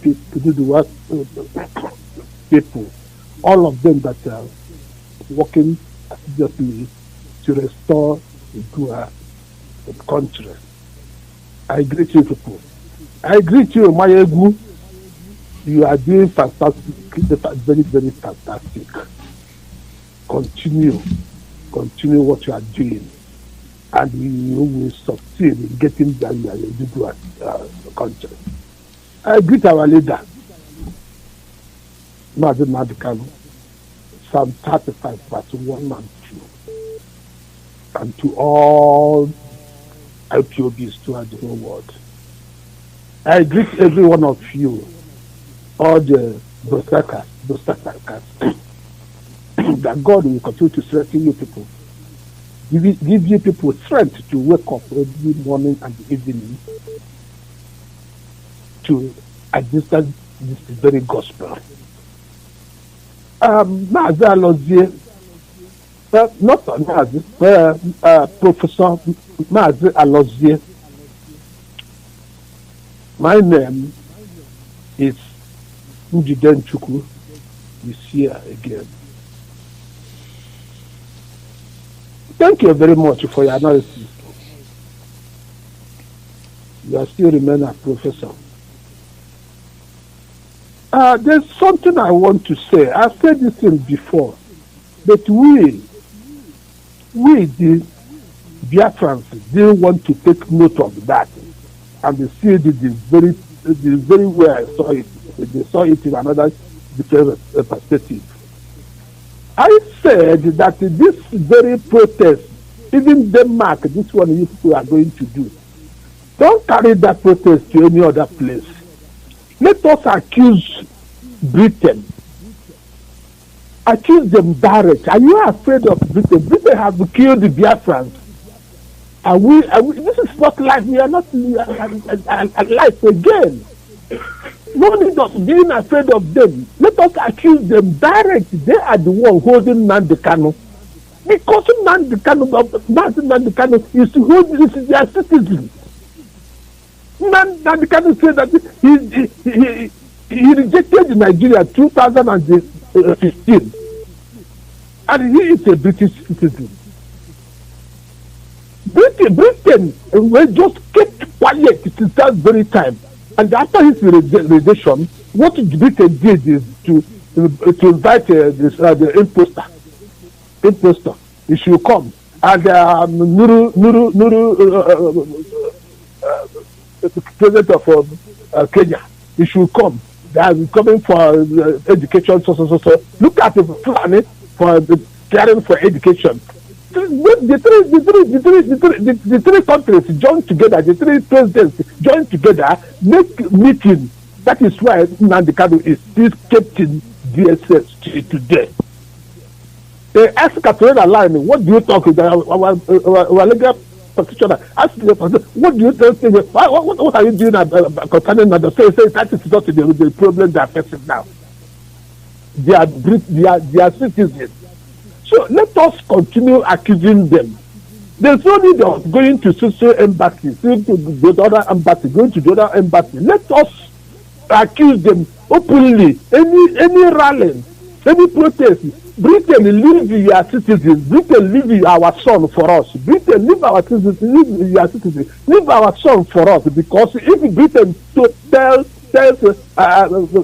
Fulani to leave Nnamdi Kanu, or they want to, or they should send Nnamdi Kanu to Britain. Fulani will do it without any hesitation of 1 minute. But it's Britain. Britain is holding Nnamdi Kanu. Britain is holding our independence. Please, make it a mandatory that is in Britain. Let us be doing everything with it. Telling the whole world it's in Britain that are holding Nnamdi Kanu. It is Britain that are holding Biafra. No any other, not Fulani, but it's Britain. It's Britain. I said it the other time. We don't take it as anything. As I said that don't call this one leader. They are killers. The politicians in Nigerian land. They are killers. Don't these people should not call them leaders. And I like the way you, Professor Alonso used to call them thieves. Yes, the leaders are killers because since they are inviting the military to kill their people, why must they call them leaders? They are killers, the killers of their people, and which they are not supposed to live.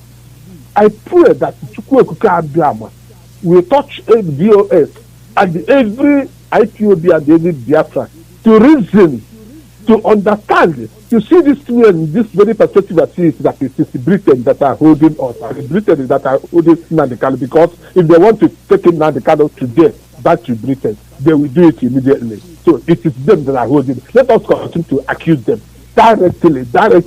They're doing everything in their own embassy, every country, because they do, they tell them, say, we are accusing you. You see, you people that are holding living Nnamdi Kanu. You see people that are holding Biafra, living Biafra, living Nnamdi Kanu, you see, as citizens.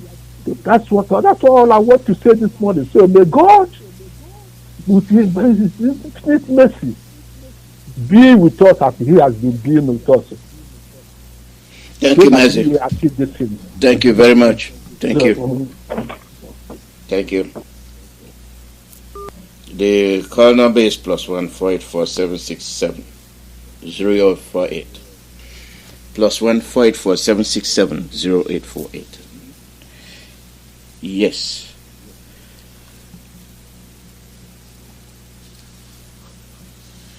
Our people know what to do, and we are doing it. Our awareness came late to many people. They were late.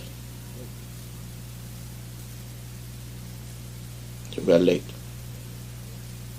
I think they are beginning to understand what we'll be saying. Caller, your name and where you're calling from. Oh, Dr. Alonso, good morning. How are you, brother? Yeah, fine, thank you. Welcome. Okay, thank you for the work you are doing for us in this Radio Biafra, the citadel of knowledge, spirituality, and prosperity also are made together. I thank you. I wanted to tell the Biafrans now. I'm talking to Biafrans and IPOB in particular. You see, the talking of Britain, these people, sometimes I normally speak it in Igbo, and I say that our people, we Biafra and IPOB or the Igbo, I take a good in Shobo. And then I take a in Shobo, I take a in Shaboku. Now is the white people who are now killing us because they know we should not talk about this Britain, because this Britain, nobody's supposed to tell us that the Britain are the one holding us. They are the one holding us. Look at what Boris Yeltsin is saying. Boris Yeltsin did not say anything when our women and everybody were protesting, doing everything in London. It's only now that he come up to say that we are disturbing the peace, we are disturbing their business. Which means soon now you're going to see them banning foreigners from making protests in their country. Because that's the next thing. Just watch what they will do now. They will gang up now and say they don't want foreigners to make any protest in their country. That is what they will do now. So we Biafrans, we must know that the only thing we have to do now is to fight for ourselves. Nobody is with us because they have planted this slave, Agamefu, and all this experiment 419 and political prostitute inside ourselves, inside us. Look at what one of our leader, we called our leader, he said. You warning us that sitting at home is not good for us. But you did not want the person who made us to sit at home. You have the guts to tell us to lay down from sitting at home. But you don't have the God, you don't have the channel, the energy to go and talk to the people who made us. Because if a child is crying, there must be a place where a child that's crying, that child is pointing. They know why we made sit at home. Tell them to release our leader. Don't come and tell us to cool down, to back down. Do you know what he did? In order to make everything nice as if it's with us, he said the people giving this order are from they are from overseas. They are this. But when we are sending money, you didn't talk that we are sending money. When we send money for our brothers, we are fighting this for those our brothers you're thinking about. Let me tell you that we in abroad in diaspora, we are already like you are in heaven. We are so far, but it's better to be in Nigeria because we have access to good roads, we have access to good water, we sleep well. But because we want our people, our brothers to enjoy like we enjoy. And we don't want after enjoying here, we go back to hell. Let them they know that we are fighting for our people. They should not bring that division on us. Because they wanted to talk it as if they nicely, as if they love us. Now they're talking. Can you see what they're doing? Can you see the game they're playing? These people are very, very wicked. Biafrans. We don't need to beg anybody again. What we have to do now is to support ESN, because that's the only thing we have. ESN, Radio Biafra. That's the only thing we have. And for them to release our leader, let them release our leader. What type of enemy of progress is this? The British, they don't want us to even do protest in their place because that is where they're going. That is where they will end it. But now they are saying, talking everything. But they don't want to leave us. Leave us go. You don't want to leave us. What type of people is this? What have we done to them? What exactly have we done in this class that we came? That nobody is agreed to help us. They only want us to come and wash dishes, wash plates, wash their dead body, wash their old women who live more than 100 years. They don't want us to enjoy our life in our home. They don't want us to enjoy our life in our home. This is what these people are doing. Please, Biafrans, don't listen to anybody again. We're only waiting for our leader to come out. Let them leave our leader. Let them leave our leader. That's the only thing that is concerned with us. Let them give us Biafra and let's leave them and not do protest. We're not enjoying that protest we are doing there. Did they think we enjoy that protest we are doing there? Did they think we came to this land for a protest? What did these people think us like? What did they think that we are? Biafrans, we must open your teeth, bite, start to bite. If you don't have anger in yourself, start now. When you kill fowl, eat him, drink it so that when you see this vagabonds, you bite them, bite off their teeth. Because they don't want to hear. We have told them, leave us, let those ones who are supporting them, let them go there and enjoy their life there. Let them go to Britain, America, where they're buying their houses. When they're buying the houses, they don't ask them how did they get the money, if they love transparency in Africa. Mazi, thank you for taking my call. Thank you. God bless you for what you are doing for us. God bless our leader, Mazi Nnamdi Kanu, to set up this Radio Biafra, the citadel of knowledge, spirituality and prosperity. God bless him. Nothing will happen to him. Nothing will happen to him. He will come out safely. Thank you, my brother, for taking my call. Bye. It's me, our brother. I'm calling from Africa Sud. Africa Sud is in South Africa. Thank you. Bye. Sure. For taking my call. Thank you very much. Thank you. I've not seen that from Boris Johnson. I'm not surprised if he said that. They are disturbing your welfare. They are disturbing your livelihood. They are siphoning it. They are not complaining. But when you come to get the awareness of what they are doing, they say you're disturbing their business. That's another indication that they don't give a damn about you. Oh yes, they are busy stealing your resources, not paying for it. And in turn they'll give you a stipend, small crumbs, and says aid. And you're just jumping up. Call out your name and where you're calling from. Hello, Mazi, good afternoon. Good morning from here.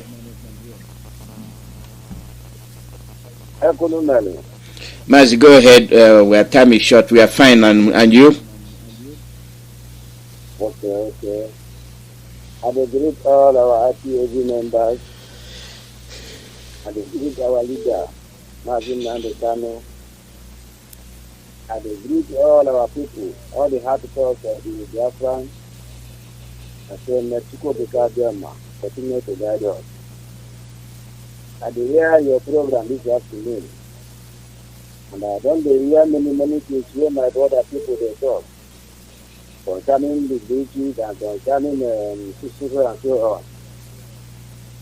But my own opinion this afternoon is that we must keep moving. That's why we surely come. And by the grace of Yahweh, Biafra will come. Our leader will be the lead. Whether they like it or not, our leader will be the lead. It's a miracle. Because even you cannot even know how to believe it. All I know is that our leader will be the lead. Whether they like it or not. And Biafra will come. And whether people like it or not. The ideology of our Biafra people is very good. Our HOD ideology, the way we are doing now, and this is the best way to avoid shedding blood. The ideology is very good. So I really stand on the support of what our HOD are. The ideology, the way they are putting it now, is very, very good. And instead of we to be doing one thing or the other. So this is what I have to say now. Thank you very much. Thank you. We are at the top of the hour. We have a few more minutes left. And, getting your call. The call number is +1 484 767 0848. The pastor that's done today, I'm still waiting for you to call in, and if not called in, I'll still give you some time to call in.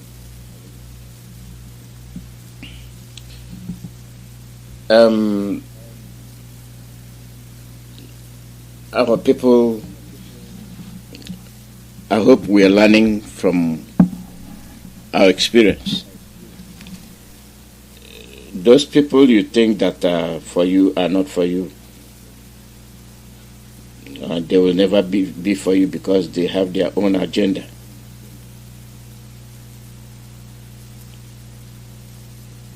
Their agenda is different. And they are the ones that want to implement it. Call out your name and where you're calling from. Hello. Good morning. Go ahead. Mazi, good afternoon. Good morning from here. Mazi, it has been a long time. My name is Paul, calling from Gabon. Welcome. Yeah, Mazi, I'm very, very grateful for the job you are doing for us. You are doing it very well. What I'm trying to say this afternoon is that our people, our Biafran people at home, they are doing us proud. They are making us proud. They are formidable. And our leader Mazi Nnamdi Kanu must be released, as I always said. All those politicians in our land, they must understand that Biafra nation is unnegotiable. We must restore our nation. And they must release Mazi Nnamdi Kanu, our leader. Our leader must be released, unconditionally released. Our leader doesn't have any case with the Nigerian government.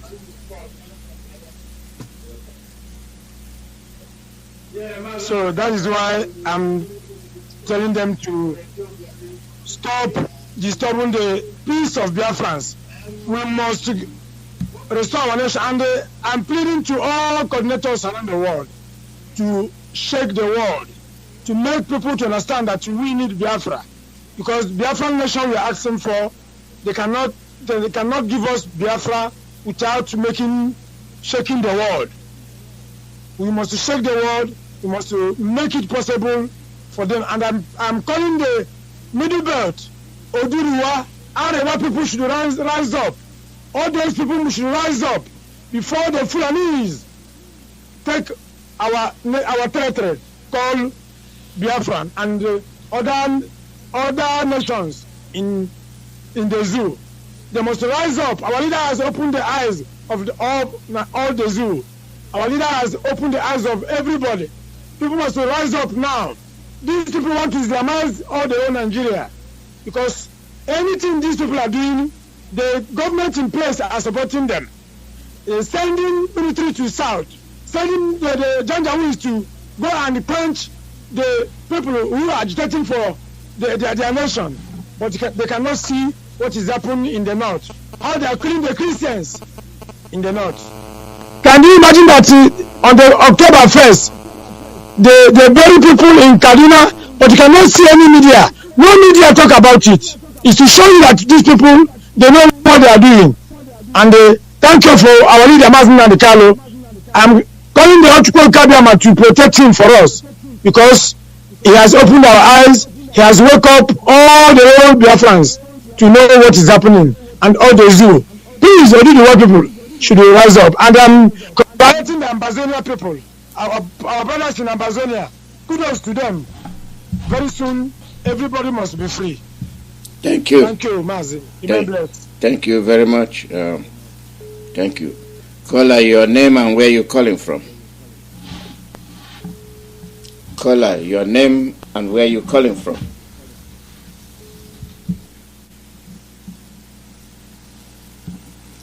Caller, your name and where you're calling from. Good evening from Biafra land. Welcome. Go ahead. Am I coming out clear? Yeah, we're hearing you. Go ahead.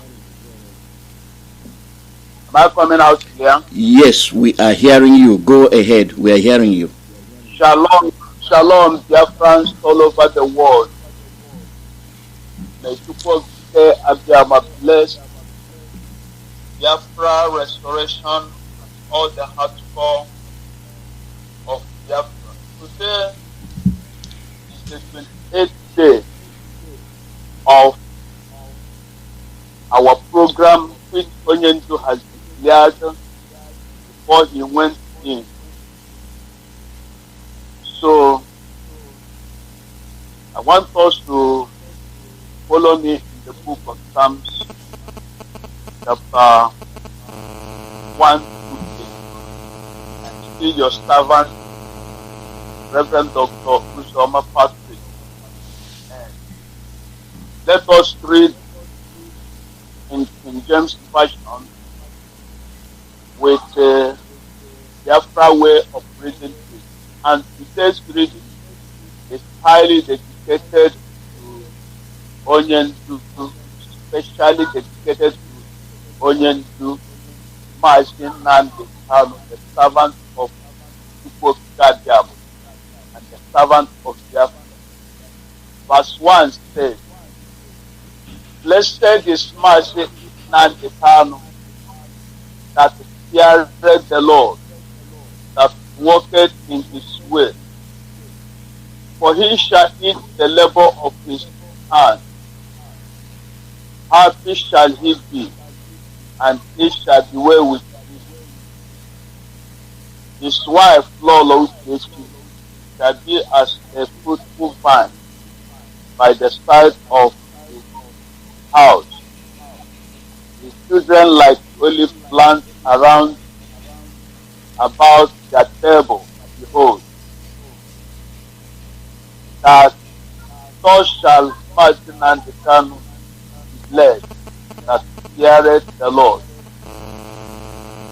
The Lord shall bless him out of Biafra land and Israel, and he shall see the good of Jerusalem all the days of his life.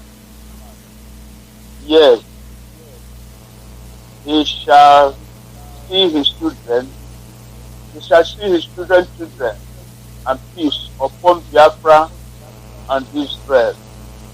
So, let us sing this song. Onye ndị mosi na mmadụ na-ekele.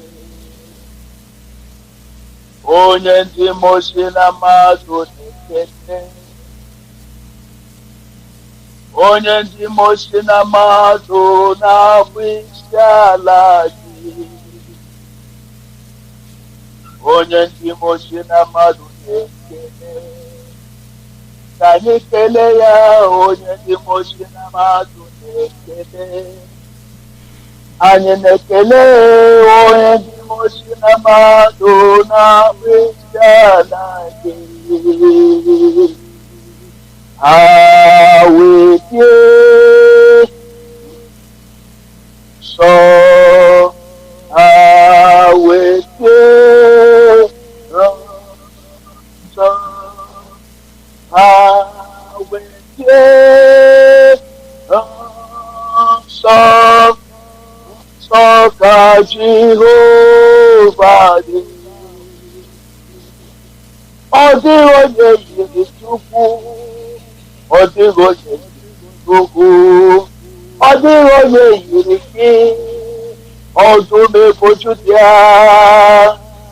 Ọ dịghị onye yiri Chukwu aja ma ọ dịghị onye gị, ọ dịghị onye yiri gị n'ịma atụ. Brethren, let us pray. Eternal King of glory, we worship you. We bless your name because you are worthy of our praise.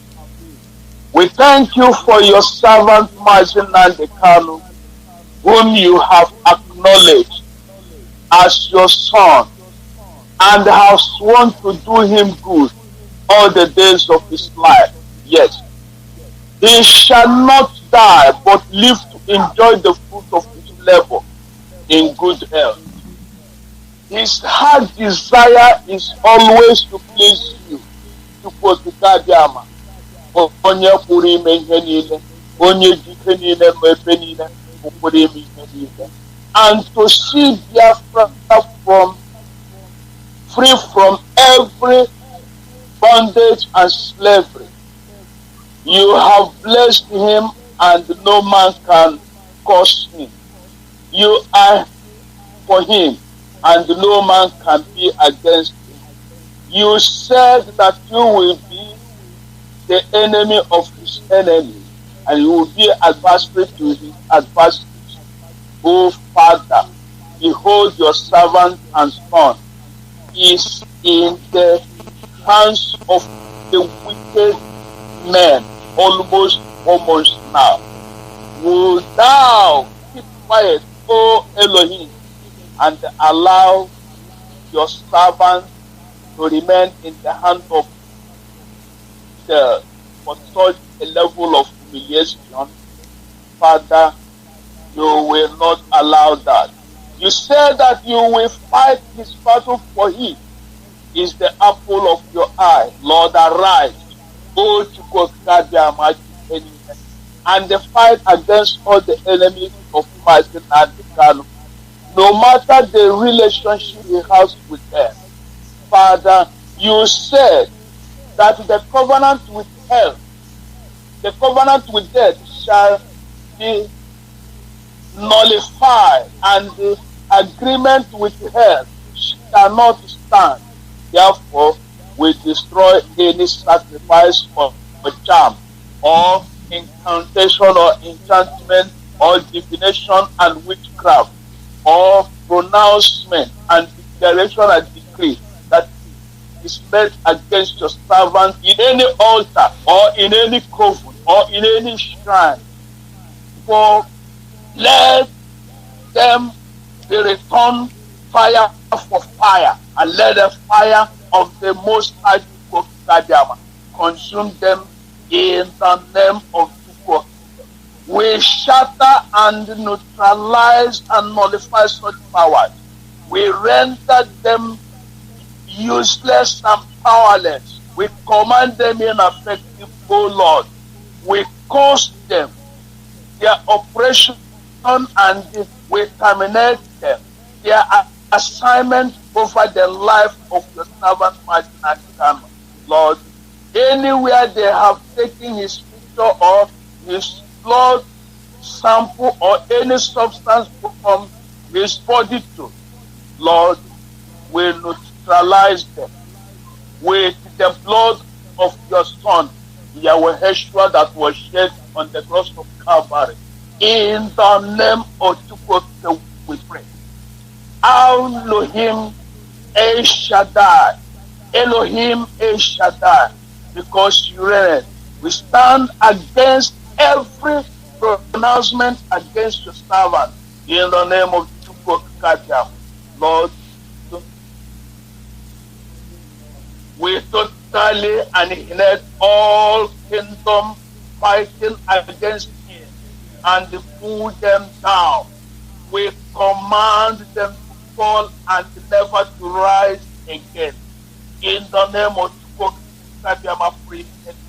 Onye na chase let the wrath of God be against the children of disobedience who disobey your mandate against Mazi Nnamdi Kanu, who conspired and betrayed your servant. Cut them off from the face of the earth. May their generation perish forever. But your servant Mazi Nnamdi Kanu will live long and be held to enjoy the fruit of his labor in the restoration of the children of the Most High God, according to your covenant promise. In the month of remembrance, Lord, remember him for good. Settle him with Biafra independence nation and use him to establish Biafra government. Protect him all and all his children. Protect the DOS. Protect the ECS. Father, protect the legal team. Protect the media warrior. Genuine IPOB members all over the world. The hardcore who has we have present every one of us to your might. Give us the full manifestation of your salvation. We thank you, Elohim. You are the only one we anchor our prayer on, and you have never failed to answer us. In the name of God the Father, and of the Son, and of the Holy Spirit. In your Yeshua name, I have prayed. Listen. Mazi, I hand over the mic. Thank you very much. The Lord continue strengthening you. Thank you. In the name of God. Thank you. We are beginning to come down towards the end of this program. The call number is +1 484 767 0848 +1 484 767 0848. Live broadcast from Radio Biafra, USA.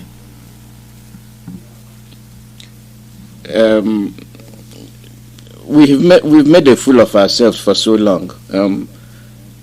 I read you the way they dictate to us who we are, what they want us to do, and what they don't want us to do. If we are people of our own will, our own policy, we wouldn't let that happen. Go to Rwanda, see what the guy is doing. If you understand who you are, if you know yourself, you wouldn't be a servant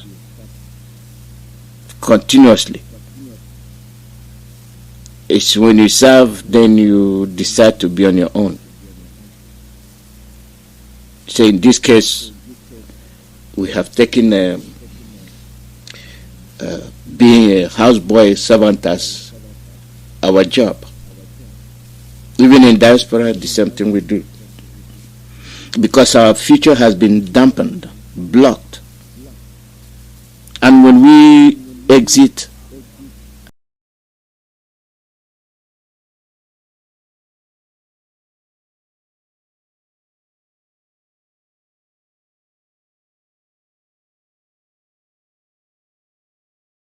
that's it.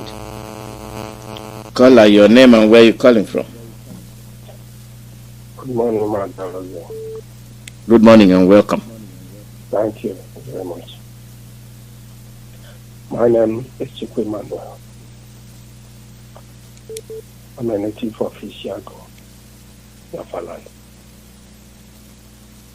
I greet you, Mazalogy, once again. I greet Mazi Nnamdi Kanu, our leader, for a time like this. Honestly, when I think about what is happening. Our leader has opened the eyes of those who are ready to listen and to be saved. Those people who have decided to be a saboteur, I want to talk to them now. You are not cheating Nnamdi Kanu. You are not cheating IPOB. You are cheating yourself. You are hated right from Ahmadu Bello, 1950 to today in Nigeria. Because of the hatred, some of you are in abroad, in different countries of the whole world, because you are hated. After schooling, you come out to be nothing. You start looking for paper where you will get visa. You will go to almost the whole country of the whole world. A lot of you are in prison. A lot of you are walking up and down without any work.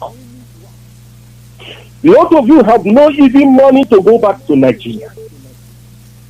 And somebody God has sent to help you people to know where you are and where you are coming and where you are going. And you are against him. I don't know how long can I say something to enter into Igbo people, in particular, Igbo. Today, Fulani are electing leader for Igbo man. For example, go to Imo State or where Ihebioha was elected as a governor of Imo State under PDP. After 7 months as a governor, all of a sudden, Ihebioha was removed. Tanko Mohammed was removed. Ihebioha and Hope Uzodinma, a criminal, has imposed in Imo State as a governor. Hope Uzodinma is the Fulani governor. He's not Imo governor. George Obiozor, another criminal, from all of them is from our mama. George Obiozor was elected by Fulani to represent them, to make sure the whole Imo State is down. And everybody has seen what is going on in Imo State. Now, they want to do the same in Anambra. The Anambra, they are fighting left and right, killing their people in the name of election. It is a pity that Igbo man, up to today, some of them are still talking of Nigeria because they have no sense. And today, Igbo man has no leader except Nnamdi Kanu and IPOB. Even try to liberate all the whole components in Nigeria. Thank you. And the whole people call themselves leader in Nigeria today are criminals working under Fulanis to Islamize and Fulanize Nigeria. Nevertheless, I think time will tell when some of you will revive and know that where you are going, there's no road. Thank you very much, Mazi Nnamdi, for your kind and effort every day on this journey. Thank you very much. All hail Biafra. All hail Biafra. Thank you, Mazi Emmanuel. We are really coming towards the end of the program. Caller, your name and where you calling from. Hello. Good morning. Hello, Mazi. Good morning. Go ahead. Good morning. How's up? Yeah, fine. Thank you. Go ahead. Okay. Hey. Mazi Alozia. Mazi Alozia. We're on the air. Go ahead. We are listening to you. Go ahead. Mazi, you are blessed already. I'm calling from Anambra State. My name is Anmabo from Anambra from Buchen Donatus. The other day I apologize on our phone, my additional charge there off. Okay. Mazi, what we know, but you know, but that's all full and in and all church again. Chukwu okike abịa ma edego nna anyị ukwu Nnamdi Kanu n'ọnya ga-enye anyị ihe anyị na-achọ wee nwere onwe anyị. So yes, all Fulani ha mere they are wasting their time. Maazị enwekewere m ọtụtụ okwu na mgbede a kama achọrọ m ịgwa gị na in Ọka now there's a place called one school dị na side Ngozi Estate. What's the name of the school? That's who they still leave their flag, Harap flag. So that is the report in Chokanyana Mbeda. Harap flag, I don't know why the Hajirap flag or Rapian or Dina Habo. I don't know. I know if she idiot at Nayabo Governor Anambra says no young with that school.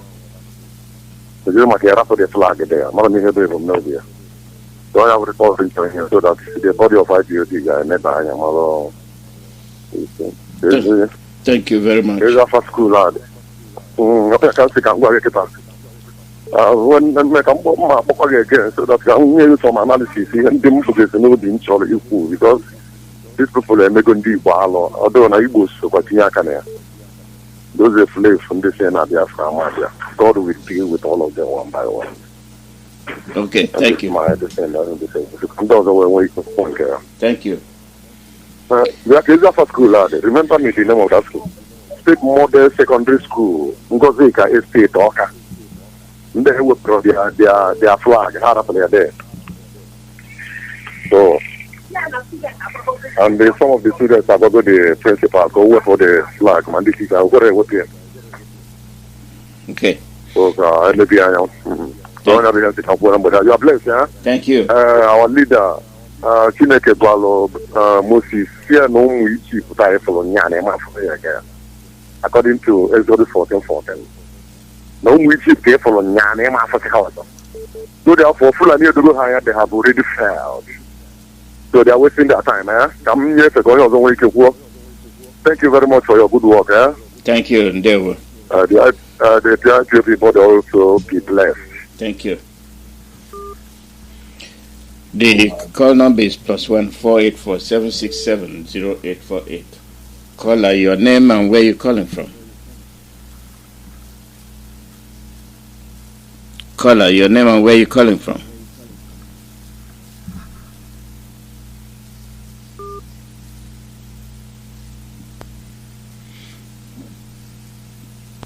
That line did not go through. It didn't go through. Well, let me end the broadcast here.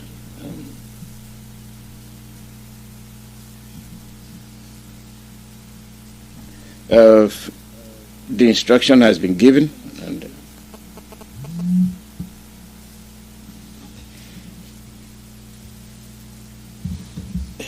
they know the right thing to do. They don't want to do it.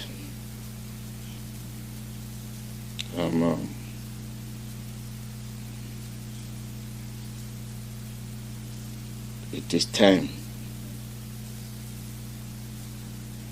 It is time.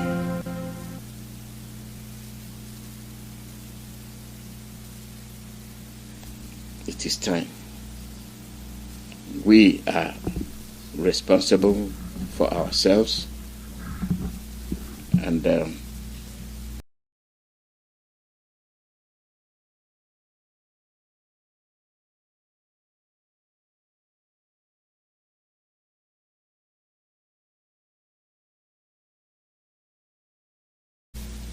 we must believe. This is where we'll be ending today's program. We'll be on the air again tomorrow. Tomorrow is Wednesday. The Ngwa people will be on the air. So enjoy the program. They will be on the air. So thanks to all of you that participated. This is what it is all about. Belong.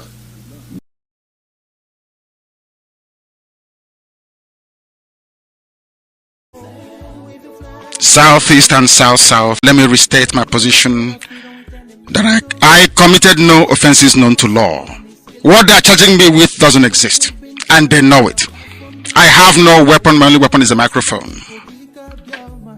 And my courage that Chukwu Kabiama gave me. But it's up to those who persecute me to see reason to call their troops home. Let me state also categorically that IPOB worldwide is committed to the liberation of the land of Biafra from the shackles of tyranny. And we will not relent until a referendum is conducted. If you want us to do anything with you, if you want us to conduct any form of participation in whatever it is that you're doing, there must be a referendum to decide the quest for self-determination for Biafrans. That is our red line. It is not negotiable. We intend to achieve our goal through any means recognized by national and international laws. My fellow Biafrans, my compatriots, please indulge me to sincerely thank the State of Israel, the persecuted Jewish community in Biafra land, and Israel, and worldwide, who through their prayers and actions contributed in no small measure in assuring my physical safety and well-being. May Chukwu Okike Abiama bless the land of Biafra. May Chukwu Okike Abiama bless the land of Israel. Our destiny is before us, and nothing is going to alter that very path.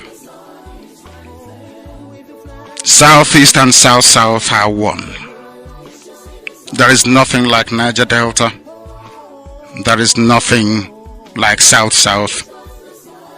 There is nothing like Southeast. All we have is Biafra. Our mothers in Akwa Ibom protested.